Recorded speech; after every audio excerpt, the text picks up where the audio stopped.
gentlemen, welcome to an all-new episode of On My Sports. As always, it's your boy John J. And with me once again is my dog Big Money Sonny. And ladies and gentlemen, back for the first time, my dog 𝑶𝒏 from the go. What's going on, fellas? Yes. Now I'm back in the house with the number one team in sports, man. Yeah, how you boys doing, man? Man, What's up? Let's go. Yes, sir. Doing real good, man. And as always, another live week in sports. Shawn Michaels, LFG, baby, LFG. Shout out to Shawn Michaels. But yeah, ladies and gentlemen, man, playoffs are here. Those NFL playoffs are official, ladies and gentlemen. And we're gonna go ahead and kick this off with a recap of this past weekend's wild card games. It went down, man. We had some upsets, and I must say before we get into this, a lot of these games were a letdown. I mean, I enjoyed the teams that won, but it was some serious blowouts in this thing. It was really only two competitive games, but D Snow, a couple. D Snow, and ladies and gentlemen, if y'all watching and y'all unfamiliar, me and D Snow, we started this thing before me and Big Money got on. So started this gangster shit. Yes, sir. So we got the whole band back together. And, Feels good to be back in the house, man. Nothing but love, man. Thanks to all the subscribers, the followers. We love y'all, man. Absolutely, 100%. So D Snow, I'm gonna go to you first, bro. With these wild card games this weekend, did you have any big surprises? Man, I mean, let's just throw it out there. The Dallas Cowboys. Wow. Wow. Let's start there. Let's not even waste no time. Let's start there. Like, I mean, Jordan Love, is he the second coming of Aaron Rodgers? Like, what did we just? I mean, 48. They put up a 48 ball on them, man. Like, that game was over before it started. I was so astonished. I was shocked. Like, I expected at least a good game. I was expecting them to win. I'm not gonna lie. And I'm not a Cowboys fan, but to see them get handled the way they did, that was shocking to me, man. I mean, it's one thing to see what happened, with the Eagles, but that was kind of a trend that we were seeing coming. They've been really playing bad the last 5 out of 6 games, and all the injuries and not having AJ Brown, but the Dallas Cowboys, man. I mean, I know we're gonna get into that in a little bit, but that was my biggest surprise, man. I mean, what about you, Sonny? What was your biggest surprise, man? I wasn't surprised with the Cowboys situation at all, because JJ had ran it down to me last week on the last episode, so I saw that coming. I called him, told him he was a fucking genius. It was insane. The surprise for me was the Houston Texans. Man, I thought bro, I was tripping because for real. the Browns got the number one defense, but only at home.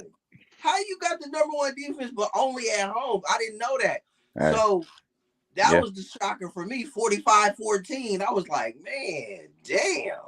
I saw the Green Bay coming because that's what Dallas do. They trash as fuck. So, yeah.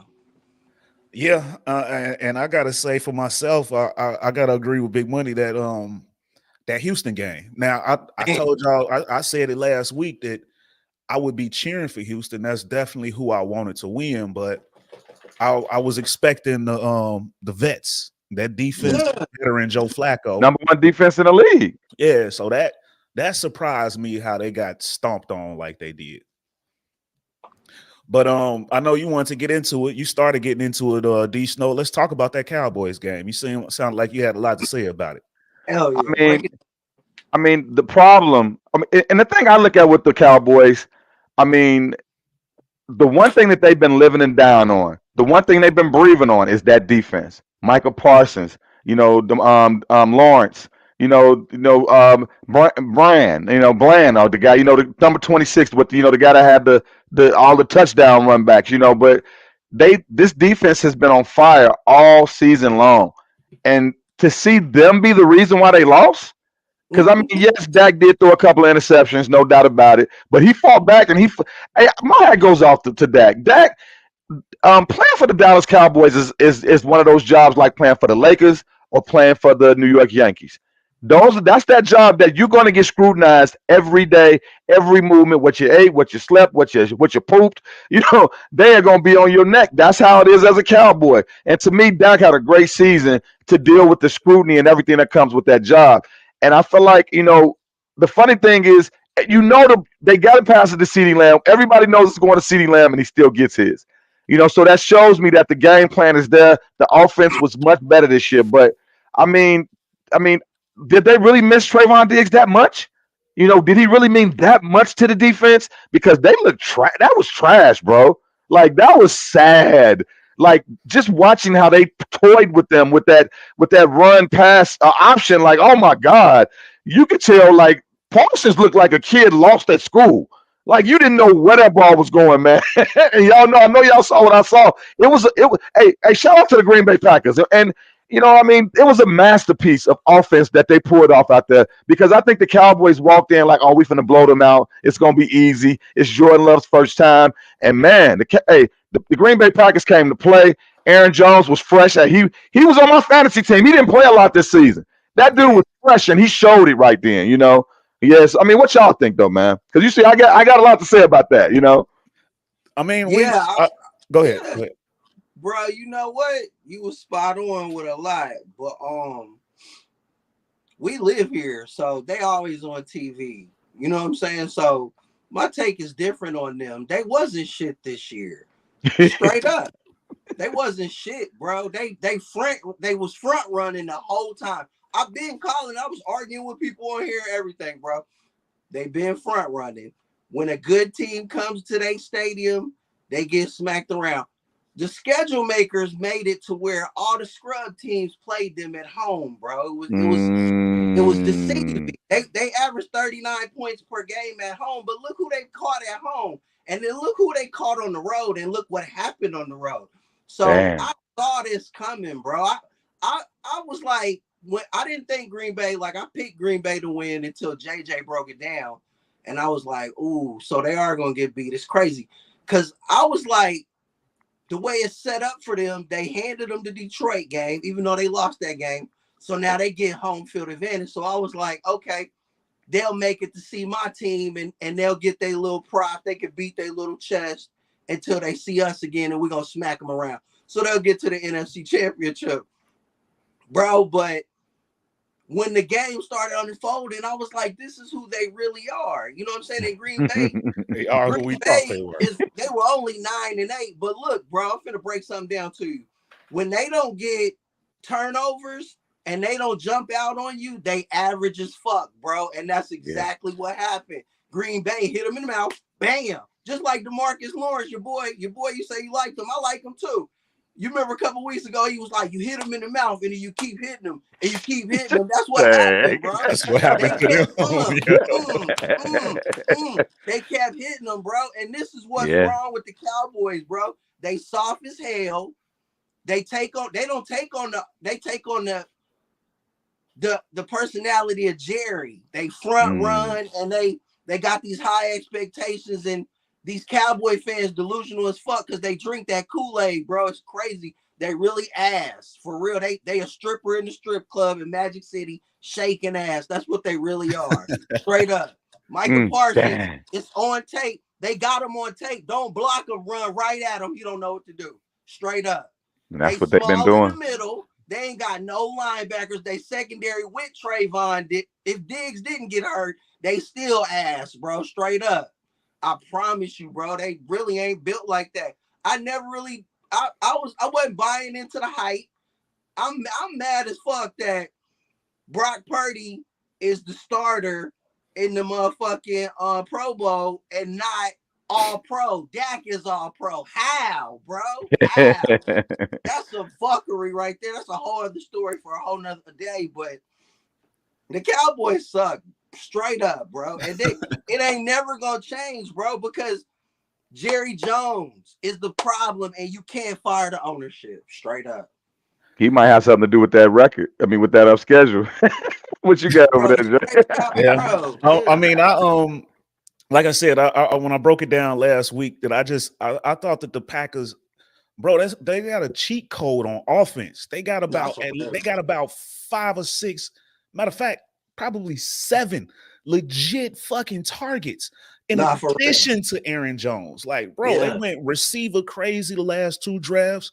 2 starting quality tight ends that would probably start on damn near anybody's roster, with the exception of your superstars. But it was a fucking cheat code, and we all knew that one of the biggest Achilles heels of the Cowboys was a strong power running game. And Aaron Jones like you said, he was hurt most of the year, but he came back like the last 5-6 games of the season, and the dude had been putting up about 130 to 150 yards a game in that span. So he was back on his bullshit. And man, shout out to the homie Chris C's. He definitely hit me up during that game. Like, I know you see my boys. That hard Packers fan. He jumped on this show and co-hosted once upon a time. So shout out to him for that. But yeah, I kind of saw that one coming. Shout out to Shawn Michaels. Shawn Michaels say hot fire, hot fire. Hey, see, I didn't know, because I got caught up in it too. I was like, Dallas 39 at home. They should beat them. They only 9-8. But then when you broke it down, I was like, ooh, yeah, they're going to lose. It's crazy. Because, like, it only takes a certain formula to beat them. And it's crazy. That was it. When you broke it down, I was like, oh, I didn't know they had all that. Yeah, they're going to win. I mean, they look dazed and confused out there. I mean, it looked like a boxing match. And like, when you know how the first round, like, and all of a sudden you caught a couple of. That's how it looked. Like by the second quarter, it was like, is this game over? It was weird. It was a real weird feeling in the stadium. They were undefeated in the stadium for the season and got dog walked. Yeah, when Dak threw that second interception and it was a pick 6, that was game. I was like, it's over. It's over. Yeah, and it was a lot worse than that final score. That final score made them look a little bit better, but it was way worse than that. That was a legit blowout. That was an ass whooping. Yes, sir. Yeah. So, man, okay. With all that being, matter of fact, no, we let's go to the kids. Let's go to the kid over in Houston, CJ Stroud. And I thought he had such an impressive playoff debut. The kid is poised. And this was a team that, I don't know if y'all pay attention in the offseason, but coming into the year, this was a team that was projected bottom 5. I mean, the Arizona Cardinals have their first round draft pick. Well, one of their first round draft picks from the trade to get Will Anderson last year. And most people thought that was the pick that was going to turn into the #1 overall pick for the Cardinals. And it did not. This kid, CJ Stroud, is coming in looking like a 5-year vet. Like, he is just so poised. And I love everything about this kid's game and his attitude. But what did y'all think about that game? What did y'all see? Let's go with you first, Big Money. Man, CJ Stroud is right there. He's it's for me, it's Pat Mahomes, Lamar, Josh Allen, CJ Stroud, Joe Burrow, because he's hurt. That's the top 5. For me, he's that good. Bro, I thought it was just like, and by week 5, I was a believer, bro. This dude, he gets it. He just has it. He got the moxie, the savvy. He anticipates it. He throws in the tight windows. He's not scared to let it go. He don't turn the ball over. He ain't scared of shit. He got DeMeco Ryans with him. They got an up-and-comer. That dude I was asleep on. I forgot his name. They offensive coordinator. They locked in. Yeah. Bobby Slovak. Yeah, he's on a lot of short lists for being a coach next year. Yeah. Yeah, he's gonna get him a job. For them. And I'm telling you, bro, like, it's a destination again. They've made it a destination. People are gonna want to come there. And the AFC is just crazy. The Chiefs, the Bengals, the Ravens, the Bills, the Texans. Man, it's bro. I'm so AFC impressed. loaded. How about he led the whole NFL in touchdown interception ratio as a fucking rookie? Yeah, he's right there. This is the first time that's been done in umpteen years. Over Ever. 20. I think Never? ever. Was it never? Ever. I know it was Ever. some crazy stat. Okay. Ever. It had never been done before. A first time Impressive, rookie. bro. Hey, did y'all So see that meme? Well, it wasn't even a meme. Did y'all see the way Deshaun Watson was looking at him? yeah, If bro, looks I could saw it. kill, he was Superman burning a laser vision. That man, like, Oh, for real. dude, That be was forgetting that the perfect. cameras is always watching. Quit getting caught like that, Deshaun. Hey, Boy, look, boy, bro. you. Look, hey, look. CJ Stroud playing so good that I fear that it's gonna make a certain GMs. I know we're gonna get to this later, but I fear that this rookie playing out of his mind like this is probably gonna influence some GMs. I know exactly where you're A going The with same certain this. way. GM Yeah, I is feel the same way. making a certain somebody. It's crazy, bro. Like Yeah. it's playing that good. No, man, and for me, I'm not gonna lie. And y'all see the Jag. I'm in Jacksonville. Season ticket holder for the Jags. The Jags started out in first place. They were 9-4, rolling. And I mean, y'all all saw Houston was having a good season. CJ had the little concussion and he was out a couple of games. I mean, this is when it showed me that it wasn't just about him. It's the coach and the team. The team as a whole, they are all together on the same. They are one sound, one band right now. You can just see that with this team. Because I mean, when Tank Dell went down, I thought they were going to lose a step. All of a sudden, Nico Collins turned into a All Pro. Like this dude, like I mean, they feed him. He looks like a young Lamborghini right now, just like out of the blue. And he was already doing okay. But as soon as it was his turn to step up, it was like they didn't miss a step. I mean, and to me, Schultz is a very big target. I think the Cowboys missed him this year. I was Damn. shocked they let him go. I Absolutely. love Dalton Schultz. I love his game. I love what he brings, his toughness, his size, his blocking. I'm telling you, they put together. This was one of those perfect teams, perfect times, perfect moments. DeMarco Ryan is an awesome coach, and I feel like he's let CJ be CJ. He's not trying to make CJ, be what he doesn't want him to be. He's just letting him play. And boy, are they blossoming as a team all at once. And I'm not gonna lie. I mean, seeing CJ up close and being in that same division, I mean, I am actually shocked. I mean, at the end of the day, somebody's gonna get their job lost down there in Carolina. It's got to happen because they made the wrong decision. Yeah. I know that we all know Heisman don't mean nothing. We all know that the Heisman Trophy don't mean a thing. And I mean, and I wasn't big on Bryce because he is small. I mean, yes, small guys do play well, but everybody's not going to be Drew Brees. Let's be 100. Drew Brees is a once in a lifetime type of guy. But man, CJ, man, that kid. I mean, just like the little dance. I mean, he's having fun, man.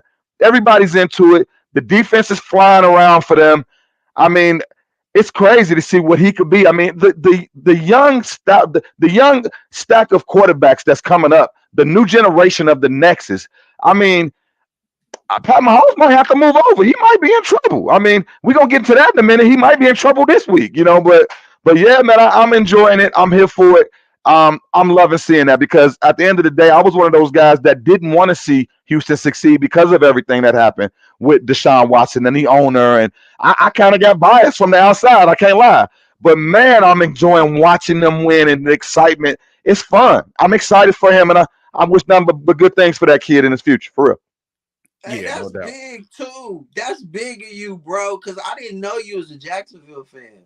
Yeah. So as a op, damn, that's big of you. Hey, Salute. bro, you know something about sports? You can dislike and hate somebody, but you can't deny somebody when they raw, Nah, bro. that's real, and that's You how can't I deny am, that. bro. We're Bear fans too. I mean, hey, Aaron Rodgers, when I saw that man actually play in person, man, I've never seen nobody throw a ball like that in my life, man. I was shocked at how he just makes it look easy. He make it look easy.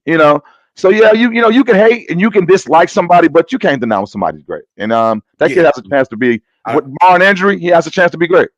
I Nah, for real. absolutely hated He's Aaron right there, Rodgers on the bro. Packers, I but got I him up respected there. him. He's up there right now. He's like I 4. don't know. I think you're a little high though, but we'll get into that later. Nah, for real. Like he's Oh, he's facts. like when I think about Sheesh. the best quarterbacks in the league this year, Yeah. him. I say Pat. Well, I'm just saying, like, for me, like, overall, Pat, Lamar, and normally Joe Burrow. It's normally Joe number 2, but the NFL is what have you done for me lately. So this year is Pat, Lamar. Lamar gonna be MVP. Lamar, Pat, Josh, CJ. And I ain't gonna lie, I thought Houston was gonna win. I mean, I didn't expect I expected the Browns to be who they were. I mean, especially, I mean, Joe Flacco, it was a nice little story. It's cool, Make-A-Wish Foundation type moment. You know what I mean? It was cool. you know, Yeah. you know, you're gonna be seeing them throwing the football. They're gonna have the music going. It was a cool moment, you know. But at the end of the day, I mean, it had to come to an end. He was already throwing a couple interceptions a game or close to it every game. I mean, that defense, yes, they were stout all season, but man, I like y'all said, man, Houston is just a team to be reckoned with for a few years to come, not just this year. Yeah, that was. I gotta say, it was just the defense is what surprised me the most. Yeah. Like I expected the defense to show up, even if Flacco was so. I just knew that the defense was something you could bank on, and they did not show up. So, bro, can you explain that to me? Like I heard him say it on ESPN. They're the number 1 defense, but only at home. Like what? they need that crowd to get fired up. Matters, and that crowd and that code. It's cold up there. Man. Yeah, they needed that little assistance. Mm-hmm. So let's talk about the Lions and Rams game. Now that game was entertaining all the way through. Yeah. And I wasn't surprised at the outcome. I picked the Lions to win that game, but it was as good as advertised. You know what I'm saying? We saw Stafford going back to Detroit. Mm-hmm. And McVay coaching against Goff against McVay. The perfect storm of storylines in this game. And like I said, it did not disappoint. The Lions are here. They're a team to be reckoned with, like for real. And that offensive coordinator over there as well, Ben Johnson, another top candidate to be a head coach this coming off season. So what did y'all think about that game, D Snow? Man, I mean, the funny thing about it is, you know, Detroit hasn't had a playoff game at home in 20 years, I think it was. 30 years. 30. We are talking monumental, real life-changing moments, right? Like we ain't been here since your dad was a kid. Like, you know what I'm saying? Like this was so. I mean, I ain't gonna lie. Like, you know, this is one of those moments when you want to bet for the underdog and you want to see them win and you want to see them do well. But at the end of the day, I mean, I don't think the NFL could have wrote up the storyline that we had this weekend with some of these games even no better. You know, having that matchup with the Rams and the Lions, you know, going against each other after the whole big trade. We all saw what the Rams got of it. They got a trophy out of it. Hey, you know, forever, hey, what's the name is goated forever for that, you know. So no matter what, because he went over there, he did his thing, and that's cold. He got a championship over there. And the funny thing is, man, it was a lot of 9 jerseys coming up in that stadium, you know, because they you know, and I understand they drafted that man. So I understand that they're going to always have love for him. That's how it's going to be. But it's a new sheriff in town. And I really felt like this was that moment for Goff to actually take that mantle and show like, okay, I know y'all drafted me here. For one, I'm getting my get back. I'm getting my get back because y'all got rid of me after we went to the Super Bowl. Like I wasn't that man. Like I didn't come out of college and I wasn't drafted number 1. So first I'm gonna get my get back. And then for number 2, I embody and I love everything about Dan Campbell, bro. I just want to take my shirt off and just run out there and just chest bump like that dude. The energy, everything he brings to the game, like you can tell the team, the players, they will die for that man. You can tell they got that type of rapport with their coach and what they're trying to build there and what they built over the last few years. So to see them come out there and the thing is, the Rams didn't give it to him either. You know, Stafford came out there trying to do his thing. He got the little one to you know, number 5. I can't remember his name. You know, Tutu Atwell. Yep, he got the little touchdown to Tutu, and I was worried. You know, I was like, oh man, are the Rams going to actually pull this off? Because you know, Detroit is. If we know the old Detroit be Detroiting. So I didn't know I was worried for him. So it was suspenseful, you know. But to see them pull that out, and then to have to get those first downs at the end, like you could tell that they are here to stay. When we do our you know, what's the name? Our picks for the divisional round. Hey, y'all gonna hear some surprises for me because I don't know, man. Like it's hard to bet with them if you putting your money down, but it's hard to bet against them. These guys. Hey, what Dan Campbell said a couple of years ago, we bite kneecaps off. I never forget that. Yeah, type And of people gloves. laughed at him when he was saying all that stuff, but he was trying to bring in and usher in a new day for Detroit. He was trying to, get these guys some type of, a moniker, something to live by, ride by. And you could tell that they, as a team, they are all rolling with that. So it was exciting. I'm not gonna lie, they did their thing, and I'm excited for this week to see what they're going. They looking good. They don't have any injuries. I'm excited to see what they got coming for this week. And it was fun. Yeah. How about you, Big Money? Bro, it's I've been a winner my whole life, so I can't really relate to somebody giving up on me. That But damn 49ers fan.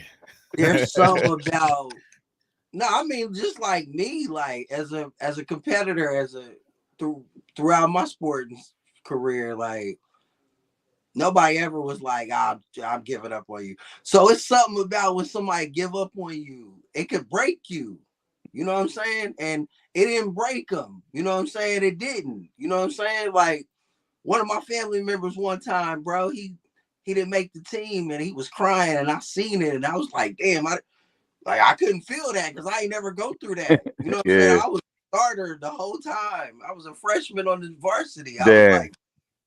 So I was like, damn, but I was there for him. I was like, hey man, look, you can't let these people tell you who you are. Like they can't coach what's in here. You either got it or you don't. Do you got it? You know what I'm saying? Are you gonna get back out there and go to work, or are you gonna let these people tell you what you are? What is it gonna be? You know what I'm saying? Jared Goff, bro.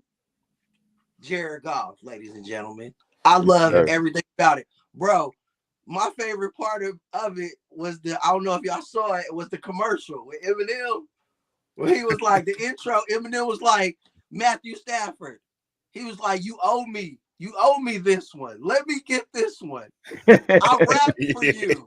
I rooted for you. He was like, just this one. I was like, ooh. I loved it. That was so cool to bring in M. Yeah, you could tell the whole city ride for them. I was impressed and I was happy for Detroit because how they got hold by Dallas. And more importantly, from my takeaway from the weekend is that the NFC North is coming. This is crazy. Detroit, absolutely. Green Bay, these dudes is coming. It's crazy, bro. Like the Vikings fell up at the end. They were almost there. But you gotta think they did it all without their quarterback. Their quarterback come back healthy. It's another ball game. Boys, say man, Chicago coming if they get it right. They can. This is the big offseason, bro. The North is crazy, like, bro. Yeah. If Minnesota picked the right quarterback, oh my gosh, bro, man, the sky is the limit. Yeah, Detroit's scary, bro. Detroit's a scary team. Green Bay scary. Let me tell you something, bro. I mean, just noticing that they got two people that's left. Yeah, this is wild, bro. Who would have predicted that in the beginning of the season? Like, look, bro, I'm not scared. Like, as a 49er fan, I'm not scared of nobody. But I'm worried about Detroit and Green Bay. I'm worried, bro. I wasn't worried about the Rams or Dallas. I was like, they food. They food. But Detroit and Green Bay, I'm like, That black and blue division. Yeah, I'm like I know who we are. They airing it out. It ain't black and blue no more. Yeah. Yeah, I'm like, I know who we are. I know who we about. But I'm like, man, the competition is stiff. It ain't just gonna be them punk ass Cowboys or them predictable ass Rams. Oh no, bro, it's some different ops this year, and it's tricky. You know what I'm saying? I love it. I love it though. Yeah. Yeah. What Kanye say? I love it though. I love it. Nah, for real. But yeah, I'm with y'all, man. I'm echoing the same sentiment. I loved everything about this game, and this is coming from a Bears fan, a diehard one at that. But I couldn't do nothing but respect the performances of both Green Bay and the Detroit Lions. And I'm always gonna be a fan of David Montgomery, so I want to see him make it. And I like the reclamation project and Jared Goff. The fact that everybody gave up on him and then now he leading one of the most exciting teams in the league. I like stories like that. That's fire to me. Yeah. But there's one thing I didn't like, and I heard about it today. The fans in Detroit. What the happened? fans in Detroit on some bullshit. They heckled Matt Stafford's children to the point they was boohooing, they was crying their ass out. They kept pushing into him. And if they was paying attention at the very beginning of the game, the wife said that the kids were born and raised there in Detroit. They cheer for Detroit when their dad's not playing.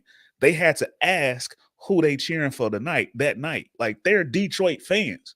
And they gave these little girls, they gave them the hardest time. And I'm like, come on, man, what type of adult will take it out on some kids like that? That was just straight trash to me.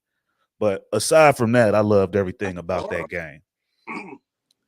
But man, moving on, let's talk about that freezing cold game with the Lions and the Chiefs, man.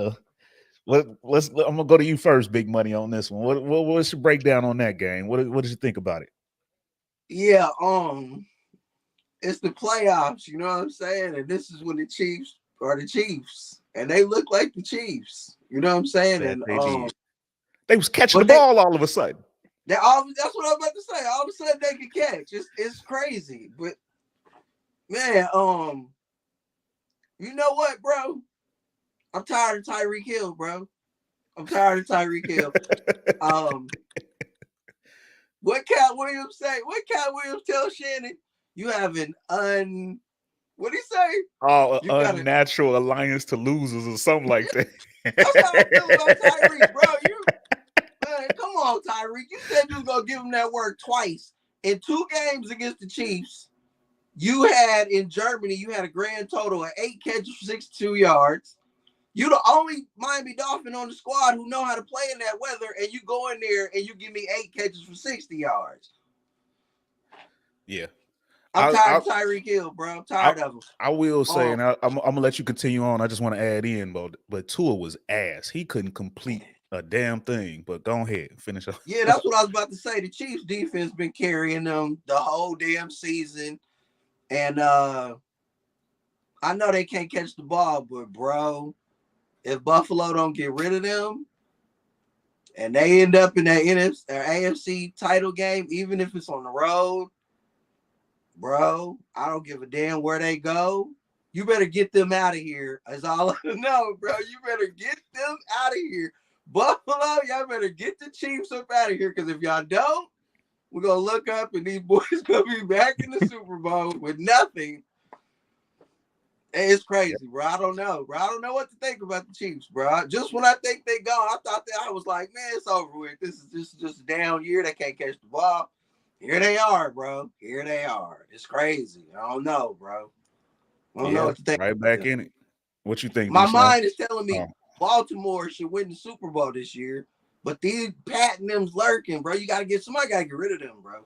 Can't just let them hang around like that. Yeah, facts. No, I mean, I got to echo off what he was saying, because at the end of the day, you do got to get the Chiefs out of here. And the problem with the Chiefs this year, being honest, is this is the first year that they have a real solid defense. Like, all them other times they won, their defense was okay. They did what they need to do. They came up with big stops at big moments. Now, man, that defense is shutting people down. Man. I mean, but the only problem I have with what happened between them and the Dolphins, for one, when the last time the Dolphins won a game with below, if it was under 40 degrees, you know what I'm saying? You knew what was coming. You knew what was coming. Bro, you saw it coming, just like with the Cowboys. It just was written in sand. Like, you knew what was going to happen. Even though you was hoping for the best, you knew that they was not getting ready to have that high-powered offense like they usually have.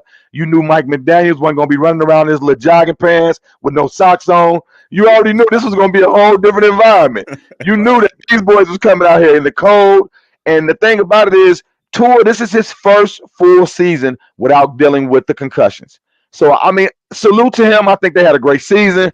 I think at this moment it wasn't meant for them to go any further. They were dealing with a lot of injuries on their defensive front line. I mean, they lost two of their best defensive guys within the last 5-6 weeks.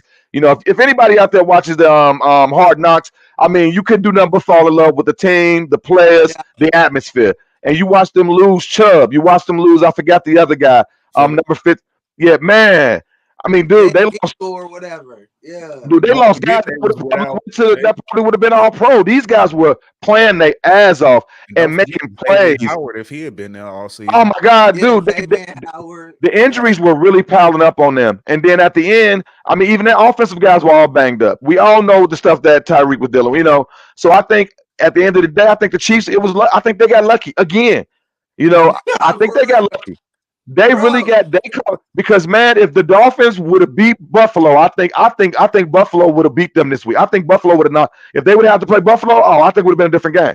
Because that's the point I'm making, bro.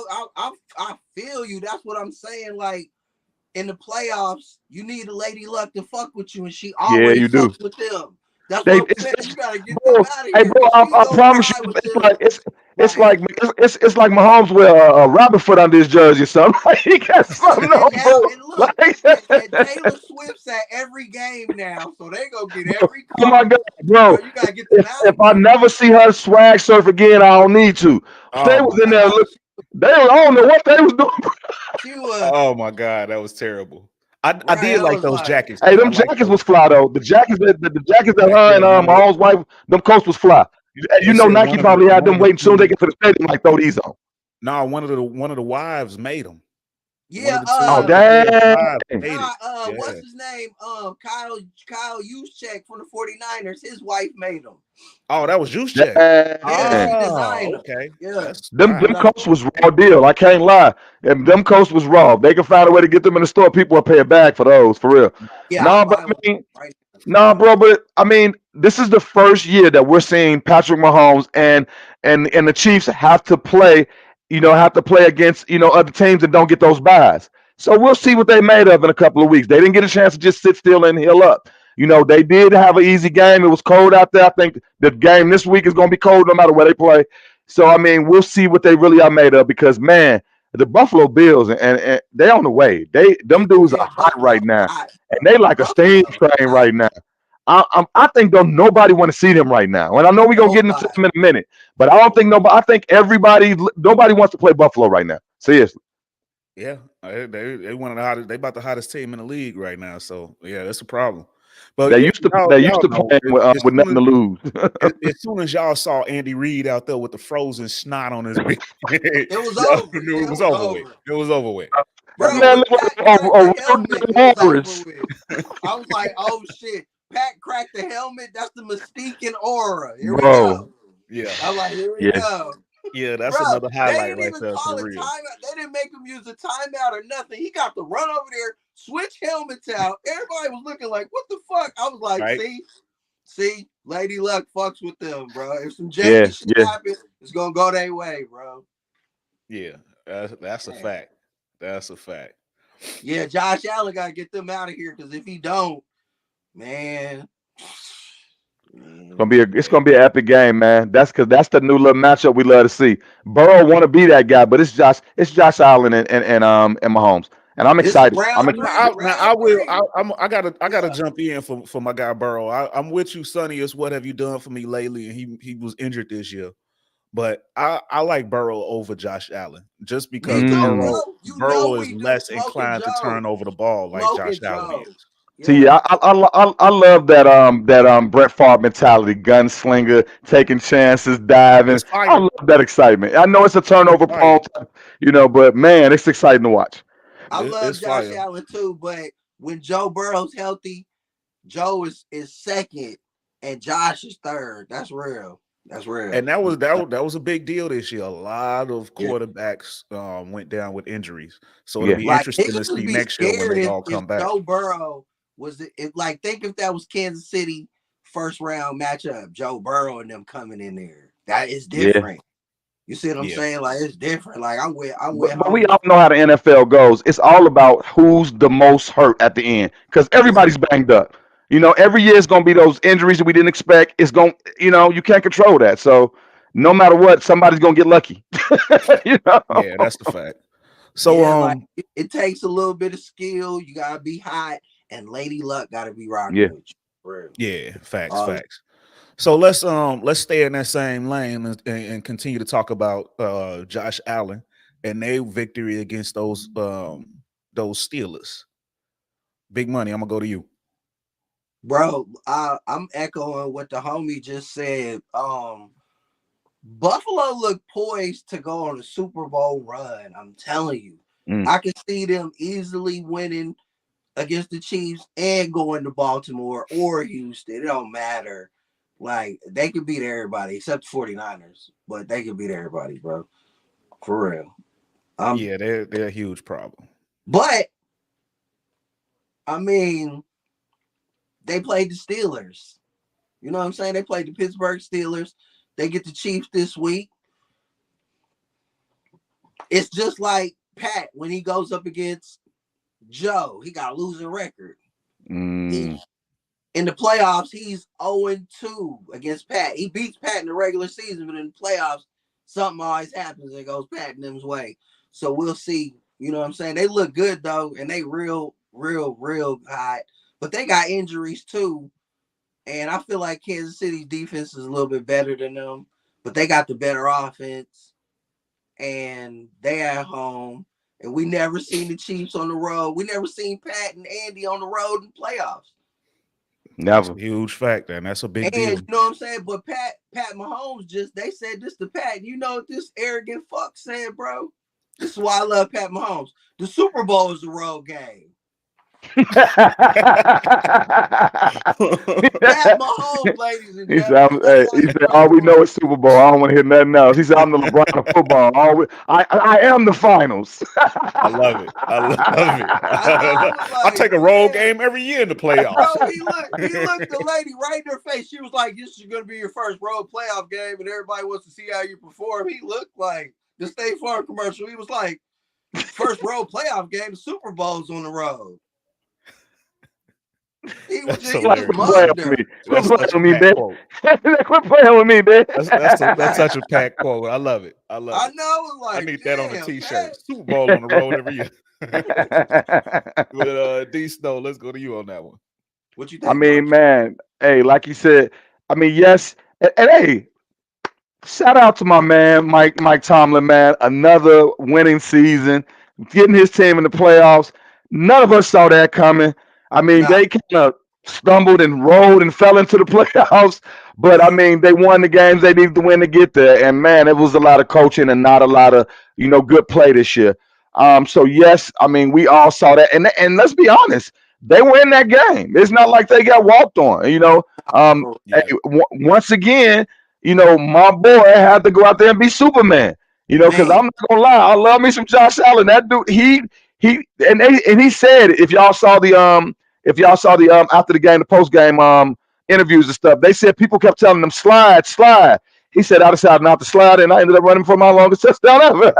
Dude, bro, I love that he's going to make a decision in the game that he think he needs to make, and that's what the one thing. Hey, another thing, my man.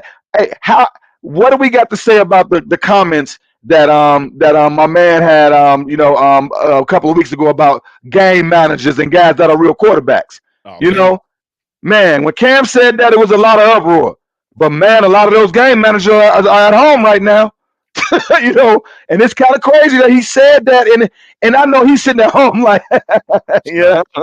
Shawn Michaels say Josh Allen MVP. Hey, I'm telling you, man.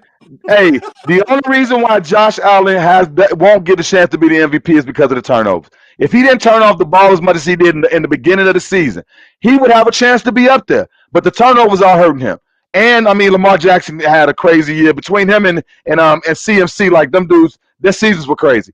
But man, it was exciting to watch because you do want to see. You want to see the Buffalo Bills continue to be ready for the next game, because blowouts don't really help a team, if you ask me, because it doesn't give you that preparedness that it does to win a game.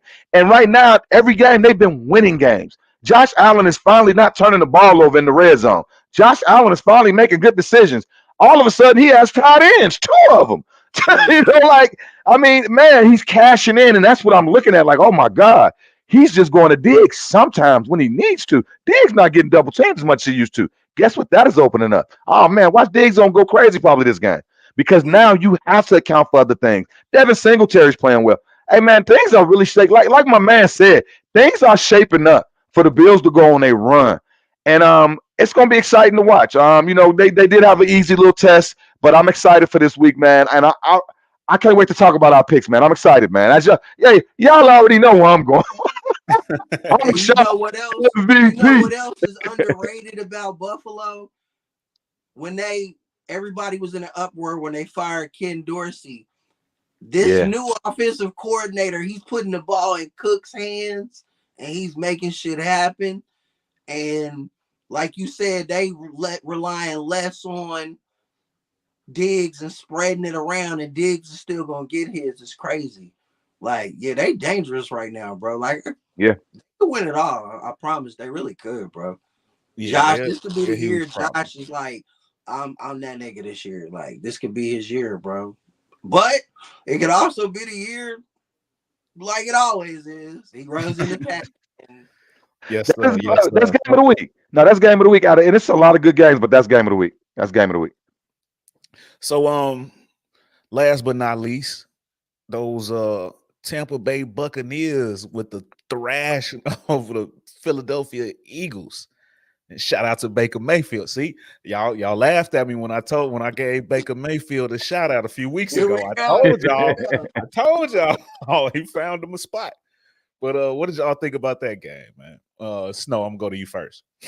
Hey man, like you just said, shout out to Baker Mayfield. That dude has been ridiculed and joked on, and I mean, I thought he was on his way out the league, especially after the season in Carolina. He looked horrible, man. I mean, hey, let's be honest. I mean, it could have been injuries because I think he was dealing with some stuff with his shoulder and stuff like that since he left, Cleveland. But he did look okay when he went to Sean McVay and the Rams. That's what I was just getting ready to hit on. Okay, my bad. I shut up and let you I think he revived his career again with that little stint in LA because he almost got them in the playoffs. He was playing well. And sometimes we all know some quarterbacks need a good coach. And we're seeing that in different. I mean, look at the Bears. That's why the Bears can't figure it out. You need the coach and the quarterback to match up. That is so important for football. That's why the Houston Texans are looking so good. Perfect matchup, perfect relationship. And I felt like, man, when he finally went over there, for one, he had to earn that job. They didn't just give it to him. He had to come in there and fight for that job, and he won it, and he won the team over.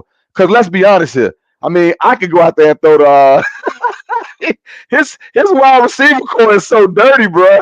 This man got Godwin, he got Evans. Like, bro, just throw it up. He out there somewhere. I think Evans is on like a streak of 10 straight seasons with a. Yeah, that's insane. He finna get paid. Bro, this man had the opportunity of a lifetime playing with them, and he took that opportunity and he ran with it. Yes, the division sucked. They were 9-8, and they barely won it. It was a lot of crazy things that could have happened, and they could have ended up falling out, but they won it. And I feel like, man, they took that moment and they cherished it. They felt like they had nothing to lose. They were playing with free money at that point. So them going out there and playing this game against a team that we're already seeing that's been reeling. I mean, it's sad to see, the state of the Philadelphia Eagles right now. I mean, I'm seeing stuff about them maybe firing Nick Sirianni. I put these stats down. This man is 34-17 in the last 3 seasons. Hold off on that because I'm sorry. Jumping ahead. You're jumping into the next topic. Hold on now. But like, don't give away the milk for free. Okay, please forgive me.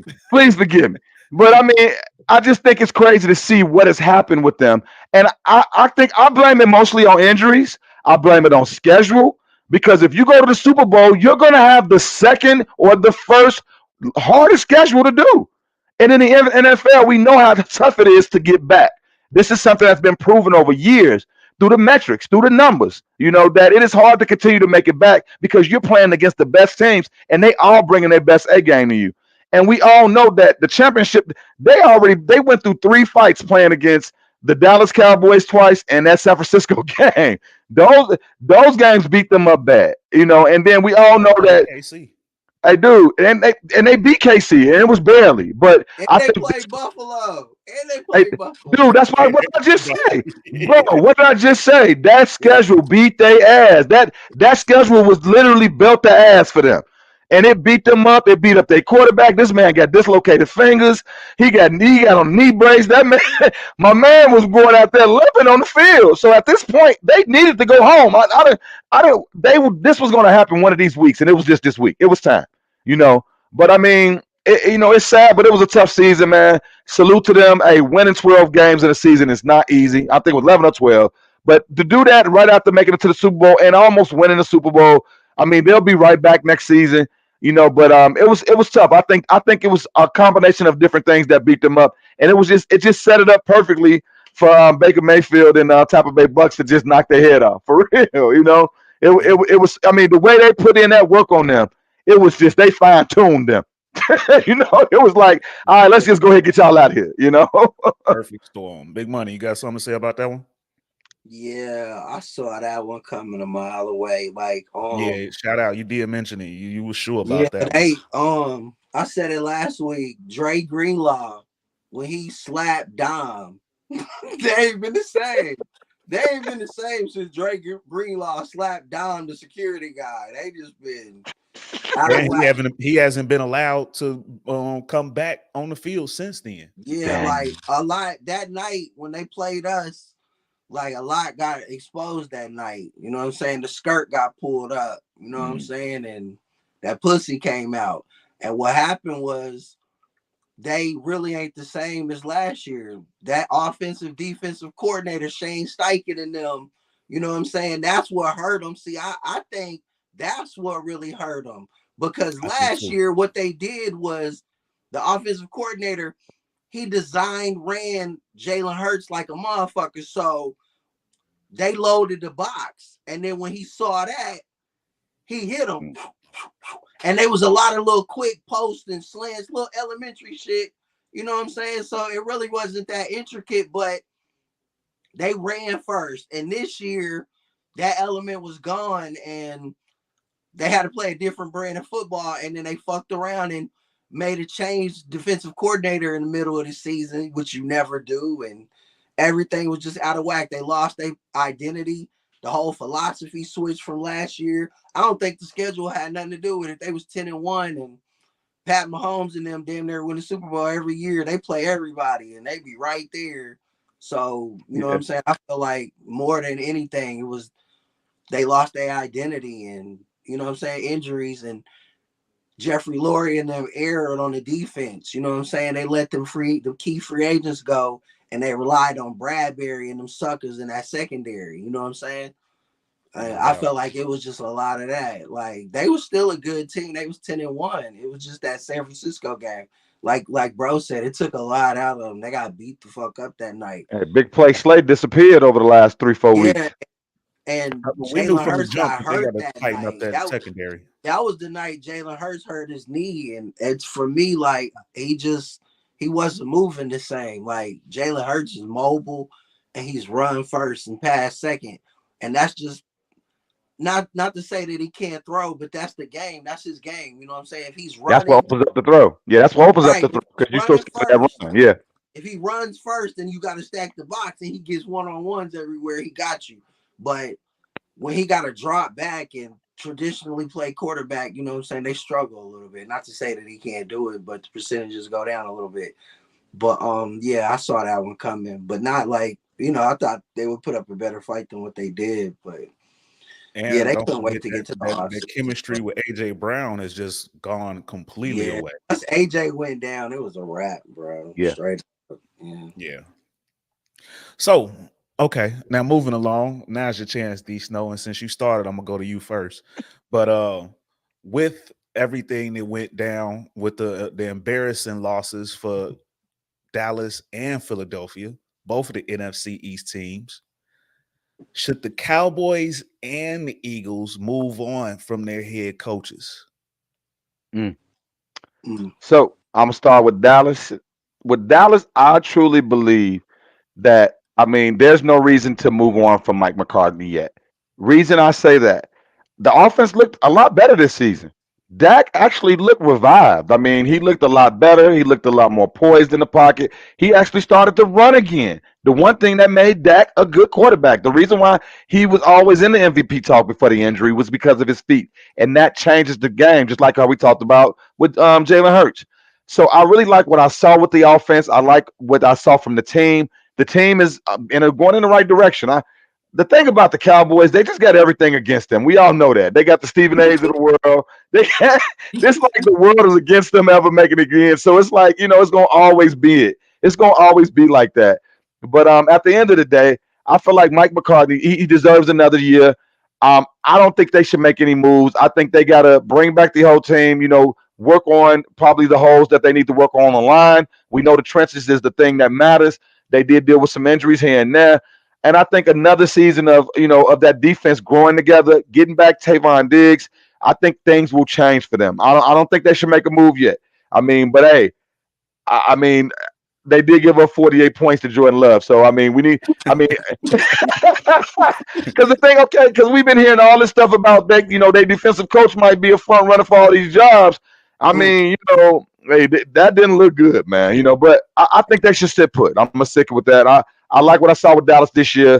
They won the division.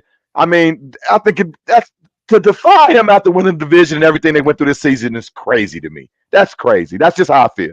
But on to the Eagles. Hey, I am shocked to hear the things that I'm seeing and hearing about them maybe getting rid of Nick Sirianni. I mean, we watched this man cry on the sideline. you know, we, Ain't no crying in football, bro. but I'm just saying, like the emotion, the connection he has with the team. I mean, for them to have the last two seasons that they've had, and the sad thing about this is we've seen this movie before. Y'all know a guy that that coaches this team right here above me. I mean, did he get fired after winning a Super Bowl? You know what I'm saying? Like, so are they getting ready to do the same thing again? Are y'all gonna get rid of another good coach because of how y'all feelings are feeling at this moment?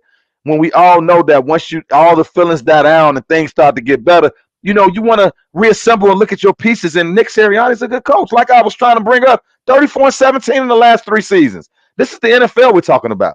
Show me another coach with a record like that. You're not gonna find a lot. Unless their name is what's my man name up? With Pat Mahomes. I mean, there's not a lot of it's not a lot of coaches that every year they getting 10 to 12 wins a year. You're not getting that from coaches. Same thing with, like I said, with Dallas. I mean, the last 2 seasons they won 12 games. They are going in the right direction. Why would we break that down? Same thing with Philly, because I mean the injuries. I mean, like we talked about, I really feel like Hurts was hurting more than we know. I think once everything comes out, I think he's getting ready to have some type of surgery. There's more going on with Hurts. He fought through the pain and tried to carry it because that's what football guys do. But that kid hurt. He's hurting. So I think they shouldn't be judged on what happened. I think it was just a tough ending. I think it's like that in football. We all know it's all about attrition and who makes it to the end and who's the healthiest. And they just happen to not be one of them. So for me, I think the coaches should stay. And I'm not gonna lie, I love seeing the next guy, but I think in these situations, especially in that division, I mean, look at that division. That division right now is in chaos, and those two teams at the top, there's no reason to make any moves, man. What y'all think? I got one, but I'm gonna defer to you on this one, Sonny, and then I go. Yeah, yeah. I disagree. Sirianni should get the fuck up out of there, straight up. But not for what you think I'm about to say. It's because Bill Belichick's out there. He changes everything. You know what I'm saying? Only for that reason. If Bill is looking at Philly and Jeffrey Lurie and Howie Bill Roseman is Belichick like, and hey, Philly is crazy. if what you think about this situation over here, Bill? And he's like, I like it. Then you bring him. Yeah, Sirianni, you gotta go. I'm sorry. Hey man, you know what I'm saying? You gotta go. And with Dallas, the same fucking thing. Like, everybody should go. But we know they're not, because this is what they do. And this is why everybody talks shit about him. This is why Stephen A. and them laugh at him. This is why Skip Bayless is a diehard, because Jerry controls everything. Let me tell you something. Let me break something down for y'all. Hell yeah, Dallas should get the fuck out of the Mike McCarthy business. Not only that, they need to get the fuck out of the way. They're in the way. You know what I'm saying? Like, look, bro, let me give you two situations that are successful. And this is why. Andy Reid, when he got the Kansas City job, they gave him control of personnel decisions, period. He hired Brett Veach. You know what I'm saying? The 49ers, they hired Shanahan, gave him control of personnel. He hired John Lynch. They just re-signed another 6-year deal. So they're going to be together 12 years. They locked in. You see what I'm saying? So with that being said, Jerry and Steven, which we know they're not going to do, they need to give up control and let somebody with a football mind come in there, change the culture, and get back to the winning ways. Like America's team, how can they be America's team and they so mediocre? America ain't mediocre. We ain't fucking mediocre. You know what I'm saying? Like y'all got some fucking nerve. You know what I'm saying? The Dallas fucking Cowboys. All that delusion in the building. You know what I'm saying? Scrap the whole shit. But we know they ain't. So I like them right there. Stay there. McCarthy, stay. Dak, stay. That weak-ass defense, stay. Because I like when they lose like a motherfucker. Straight up. Keep it there. Belichick need to take his ass to Philly. Give him that squad. Watch what happens, bro. Watch what happens. I promise you. I know you're 34-17. I get all of that. But this Bill Belichick, bro. If Belichick come in here and they let him get his hands on that defense, them people, it's going to be some people follow him from New England, some players. He going to plug them in where they weak. He going to get Jalen Hurts' mind right. And you right, bro. They going to be right back in the shit. Hey, we ain't seen Belichick win nothing without Tom Brady, though. So, hey. I feel you, but give him that squad, bro, and we going to see. Straight up.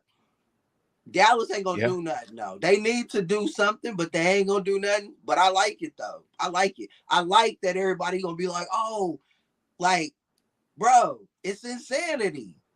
It's insanity in Big D. You keep doing the same shit and expecting a different result. It's insanity. And I love it. Keep doing it, Dallas. Keep doing it. Keep doing it. Okay, so all right, so I'm gonna slide in here, and I'm glad that I went last. It worked out perfect because I'm in between both of y'all on this. I think that D, I'm with you on Sirianni. He just went to the Super Bowl just a year ago, and while it's quite obvious that the new coordinators, the replacements are absolute ass, they definitely got to fix that situation. But I think he bought a little bit of leeway to at least get another year. Now, I'm with you, Sonny. If they are to move on from him, I definitely like the sound of Belichick, but I like Harbaugh for him even more. See, I wanted to keep it short because I was gonna go there too, but I was like, seeing him like interview for that job out there in LA, that was weird. I didn't expect that. That was out of the blue one for We've been me. talking about that all season. Nah, and him in LA was the coming. perfect We marriage. feel like that's we've been really talking where he about gonna that. go. He gonna because they got all of the pieces. They damn near a complete team. They were just horribly coached, and it's LA. Yeah, he last was in San Francisco, so he knows Cali. Yeah, but, they fuck with Harbaugh out there. Yeah, but on the one and this side, I'm in agreement with you, Big Money. Is that I'm with you. Mike McCarthy needs to be gone, and I understand your point, D Snow. The offense looked good and everything, but for starters, I've never been a Mike McCarthy fan, even from the Green Bay days. You know, being a Bears fan, we've seen a lot of Mike McCarthy, and his teams have historically quit on him, and he's not able to get over the hump. And I think that's where Bill Belichick, I can see Bill Belichick going there to the Cowboys and getting them right. You think him and Jerry could get along? No, but I think Jerry would have to stay home with his jet. That's what they need, in my opinion. Can you imagine Belichick just being like, we're on the Philly, and then Jerry coming, yeah. So what Belichick didn't say was, I like where we got going, and we're the best team in the league, and this is the best thing I've seen since the 1994 Super Bowl run. You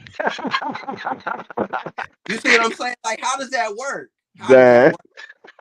It works by Belichick go fight I this. know I know we not gonna see him do it, but you and I both know the only way it works is if Jerry steps back, let Steven run the show like he's supposed to be doing, and then let Bill work. I would also like Harbaugh over there too, but Harbaugh gonna want a lot more power, and they not gonna give it to him.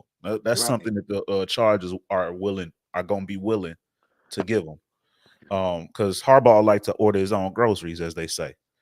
So, bro, and this is driving me crazy. This whole coaching shit, especially with y'all's team. Like, you mean to tell me y'all really want to keep Eberflus over Harbaugh or Belichick? Like, what? The Bears are a perennial 100-year. This is what we are used to because the Bears and the Cubs, no matter what, just off topic for a minute, they will sell out every game no matter what if they win, lose, or draw.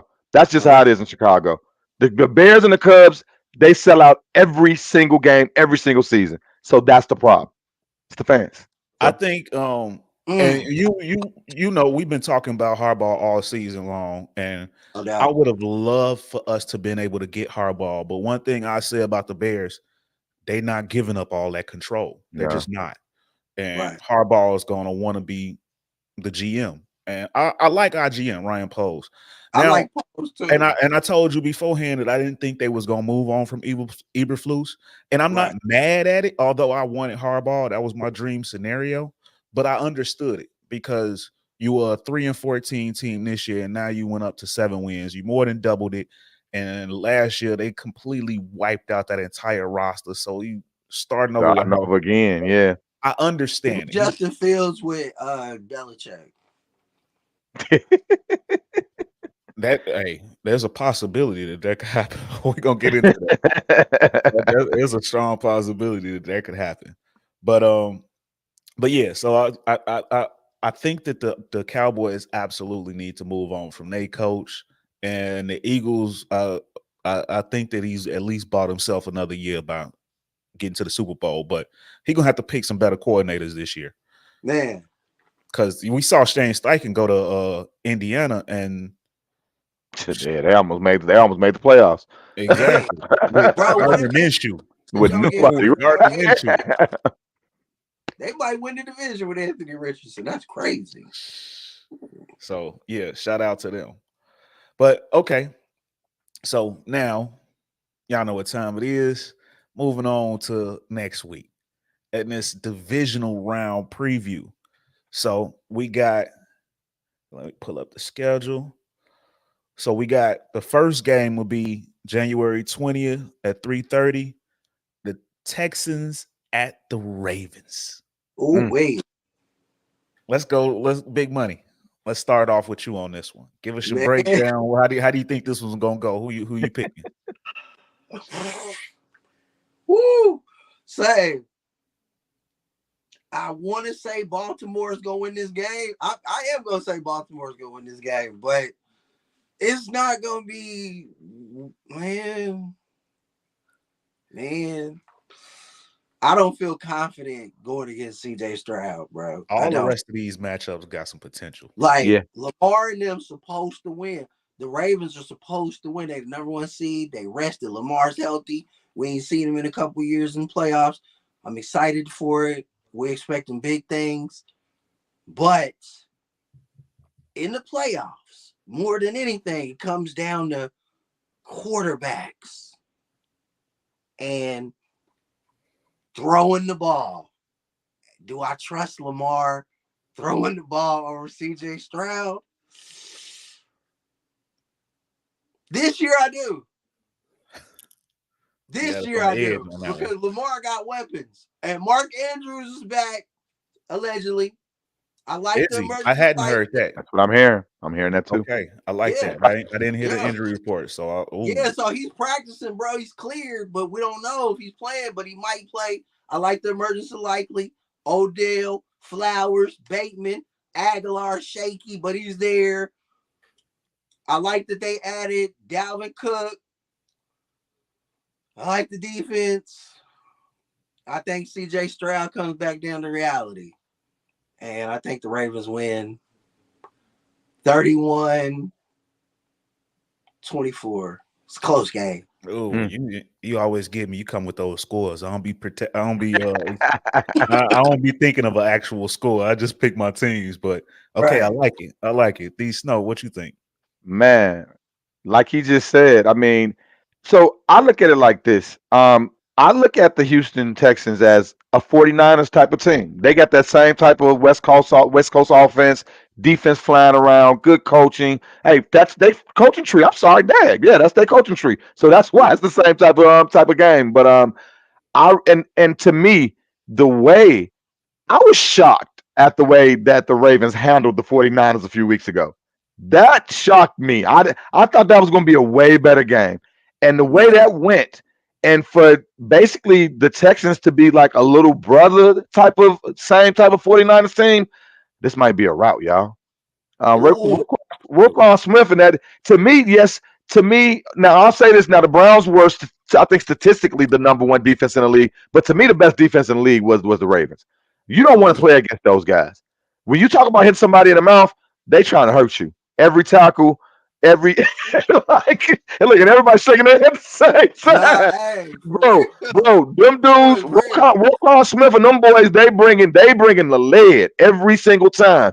And I really expect this to be a really rough and tough game. I think it's going to be a lot of running. I don't think the Ravens are going to pass it a lot. I think they're going to run it down their throat. I think they're Mm. going to just try to overpower them, and I think it's going to work. I'm going to throw a score out there. I'm going to say 30-14. I think they might get a couple of touchdowns. I think it might be close in the beginning, but I think as the game wears on, as that running game wears on, as that defense wears on, I think they're going to be able to just walk away with that. Yeah. And I got a third. I got to be the third wheel on this one. I'm in agreement with y'all. I'm picking the Ravens to go ahead and win this one. Now, Roquan Smith, that's another former Bear that I'm always gonna have Sir. love for, and I'm always gonna pay attention Solid. Sir. to. But man, I saw something earlier this season, a few weeks ago, that I fell in love with this particular move. I saw Roquan Smith sitting down and having a film study with Ray Lewis. Ooh. Wow. And he's been looking like Ray this season. I was wondering why. I get it now. Okay. Okay. I think that is absolute money. And like you said, their defense, that's sustainable. And I think that I love CJ Stroud, and I'm hoping he has a good game. I don't know that it'll be a blowout, although it wouldn't surprise me if it was. But I think that this is where we're going to see them missing Tank Dell. They could use that deep threat that he could bring in this game. But yeah, I think that the Ravens, their defense is going to be running on all cylinders. They're going to be fired up. They at home. The Had a crowd week is going off. to be insane. Not only that, but CJ Stroud has never really played in the cold like that. I Mm. know he played at Ohio State, but they don't play this time of Yeah. year. Yeah. And he's a California kid. So I think that matters. That matters as well. So yeah, I think Lamar is gonna run crazy. I like the Houston defense. They surprise me. They're underrated and they shine. You can see the influence of D'Amico Ryans. And shout out to Shawn Michaels. Shawn Michaels, he the only one he going against us. Woo! He said Houston finna upset Baltimore 30-28. I ain't mad Oh, at you. that 30 number is out there too. Everybody I like ain't that mad 30 at you. number. It's just about who gonna get it. Hey, but okay, let's be honest here. Y'all see the way Lamar been embarrassing defenders last dude. Yeah. He Lamar and you been just in see his that bag. after the play, the defenders just doing this. They like, I don't know what to do. I can't get him. Lamar been in his bag, but Odell is good for about maybe 2 or 3 big catches in a game. Zay Flowers, he gets a lot of targets. You mentioned Likely. I like Likely has been a great replacement for Mark Andrews, and if Mark Andrews is back, then that's double trouble. And then Man. Gus the Bus Edwards on that goal line, he punching that thing in. Mm. So I like everything that Baltimore's got going right now. I'm getting ahead of myself, but that's probably my favorite team in this whole playoff run. So I'm rocking with Baltimore in this one. If I gotta go with a score, Damn, I don't like doing the scores because that's when I might look bad. But but I'm gonna have to go. I'm gonna have to go 31-27. Ooh, okay. 31-27. Everybody's expecting That's some what points to get put I up. think they keep it close. See, Baltimore like every team got holes. That's why I'm like, it's gonna be closer than what we think. Like, Baltimore got holes, bro. And the holes is in their secondary. And CJ is not scared to throw that ball. You said holes or holes? And them boys can get their shit off. Three holes, bro. Like, for real, like, it's gonna be close. But Baltimore should win this game, but it's gonna be close. Yeah, no doubt. And okay, so moving on. I don't know who I went to this one, but this one I'm gonna go to you first, Sonny, because it's your squad. The next game on Saturday is the Packers at the 49ers at 7:15 at night. Yeah, like the homie said, it's about health at this time of the year, and we healthy. You know what I'm saying? And I ain't trying to like talk shit about everybody else in the league, but I'm just saying, like, when we healthy, we beat everybody. So with that said, we respect the Green Bay and what they did to Dallas. 38-20, San Fran. Ooh, big win. Big win. All right, Snow. I gotta roll with my boy on that, and that's his team, so I'm gonna believe in it. But yeah, man, the one thing we have seen when it comes to the 49ers is when it's time to show up and it's time to show everybody what they really made of, they show out. They do this. Yeah. When it's time for them to say, okay, we need to see what y'all got, they had that one little game where, against Baltimore, the team that a lot of people are picking not only the MVP of the league, but a team that could go to the Super Bowl. It's the only time we really seen them look bad in the last 6 weeks. And I do believe that Brock Purdy and those guys are poised to come out and put on the show. I mean, CMC, I think he got hurt like the last game, but I think he's been healed up. They had them a couple of weeks off. I expect them to come out, hitting on all cylinders. And I'm seeing, 35-14, maybe 35-10. I'm seeing them run it up quick and then just run the ball like the last couple of quarters. I think it's going to be one of those games. Now, we'll say this: the Packers did surprise us last week, but everybody kind of expected something to go wrong with the Cowboys. So I think the 49ers are watching, and they are not going to fall for those same tricks. They not going, the run pass game, they're used to it. They go against that in practice every day. So the the run pass option is not going to bother them guys. And I think, it was great. It's a great story. If Love can pull this off, though, this would be the beginning of the Jordan Love story for real. Jordan Love's a real love story. The real love story. Jordan Love is on. Like, he's made. Like, he's the franchise. He's proved that. So, A couple of them throws last week from him off his back foot was just money. Aaron Rodgers did not have a playoff win his first year as a starter. Yeah, man. Jordan Love, bro, he showed out, bro. Like, he's humble too. He's humble too. He's not like, look at me. It's like he's just like, wow, I did it. You know what I'm saying? I love that. Yeah. I definitely like what Jordan Love did. I wasn't surprised in that Cowboys. It pretty much went down how I expected it to go down with the running game and all of those weapons. I'm telling you, man, 5 to 7 legit options. They got a lot of weapons. That's why I said 20. And they're missing one. Well, one of the kids is hurt. The top wide receiver, Christian Watson. Yeah. Christian Watson. Imagine he was out there. Jesus. Dontayvion Wicks, Romeo Dobbs. Dobbs went crazy. Reed, Tucker Kraft, Luke Musgrave.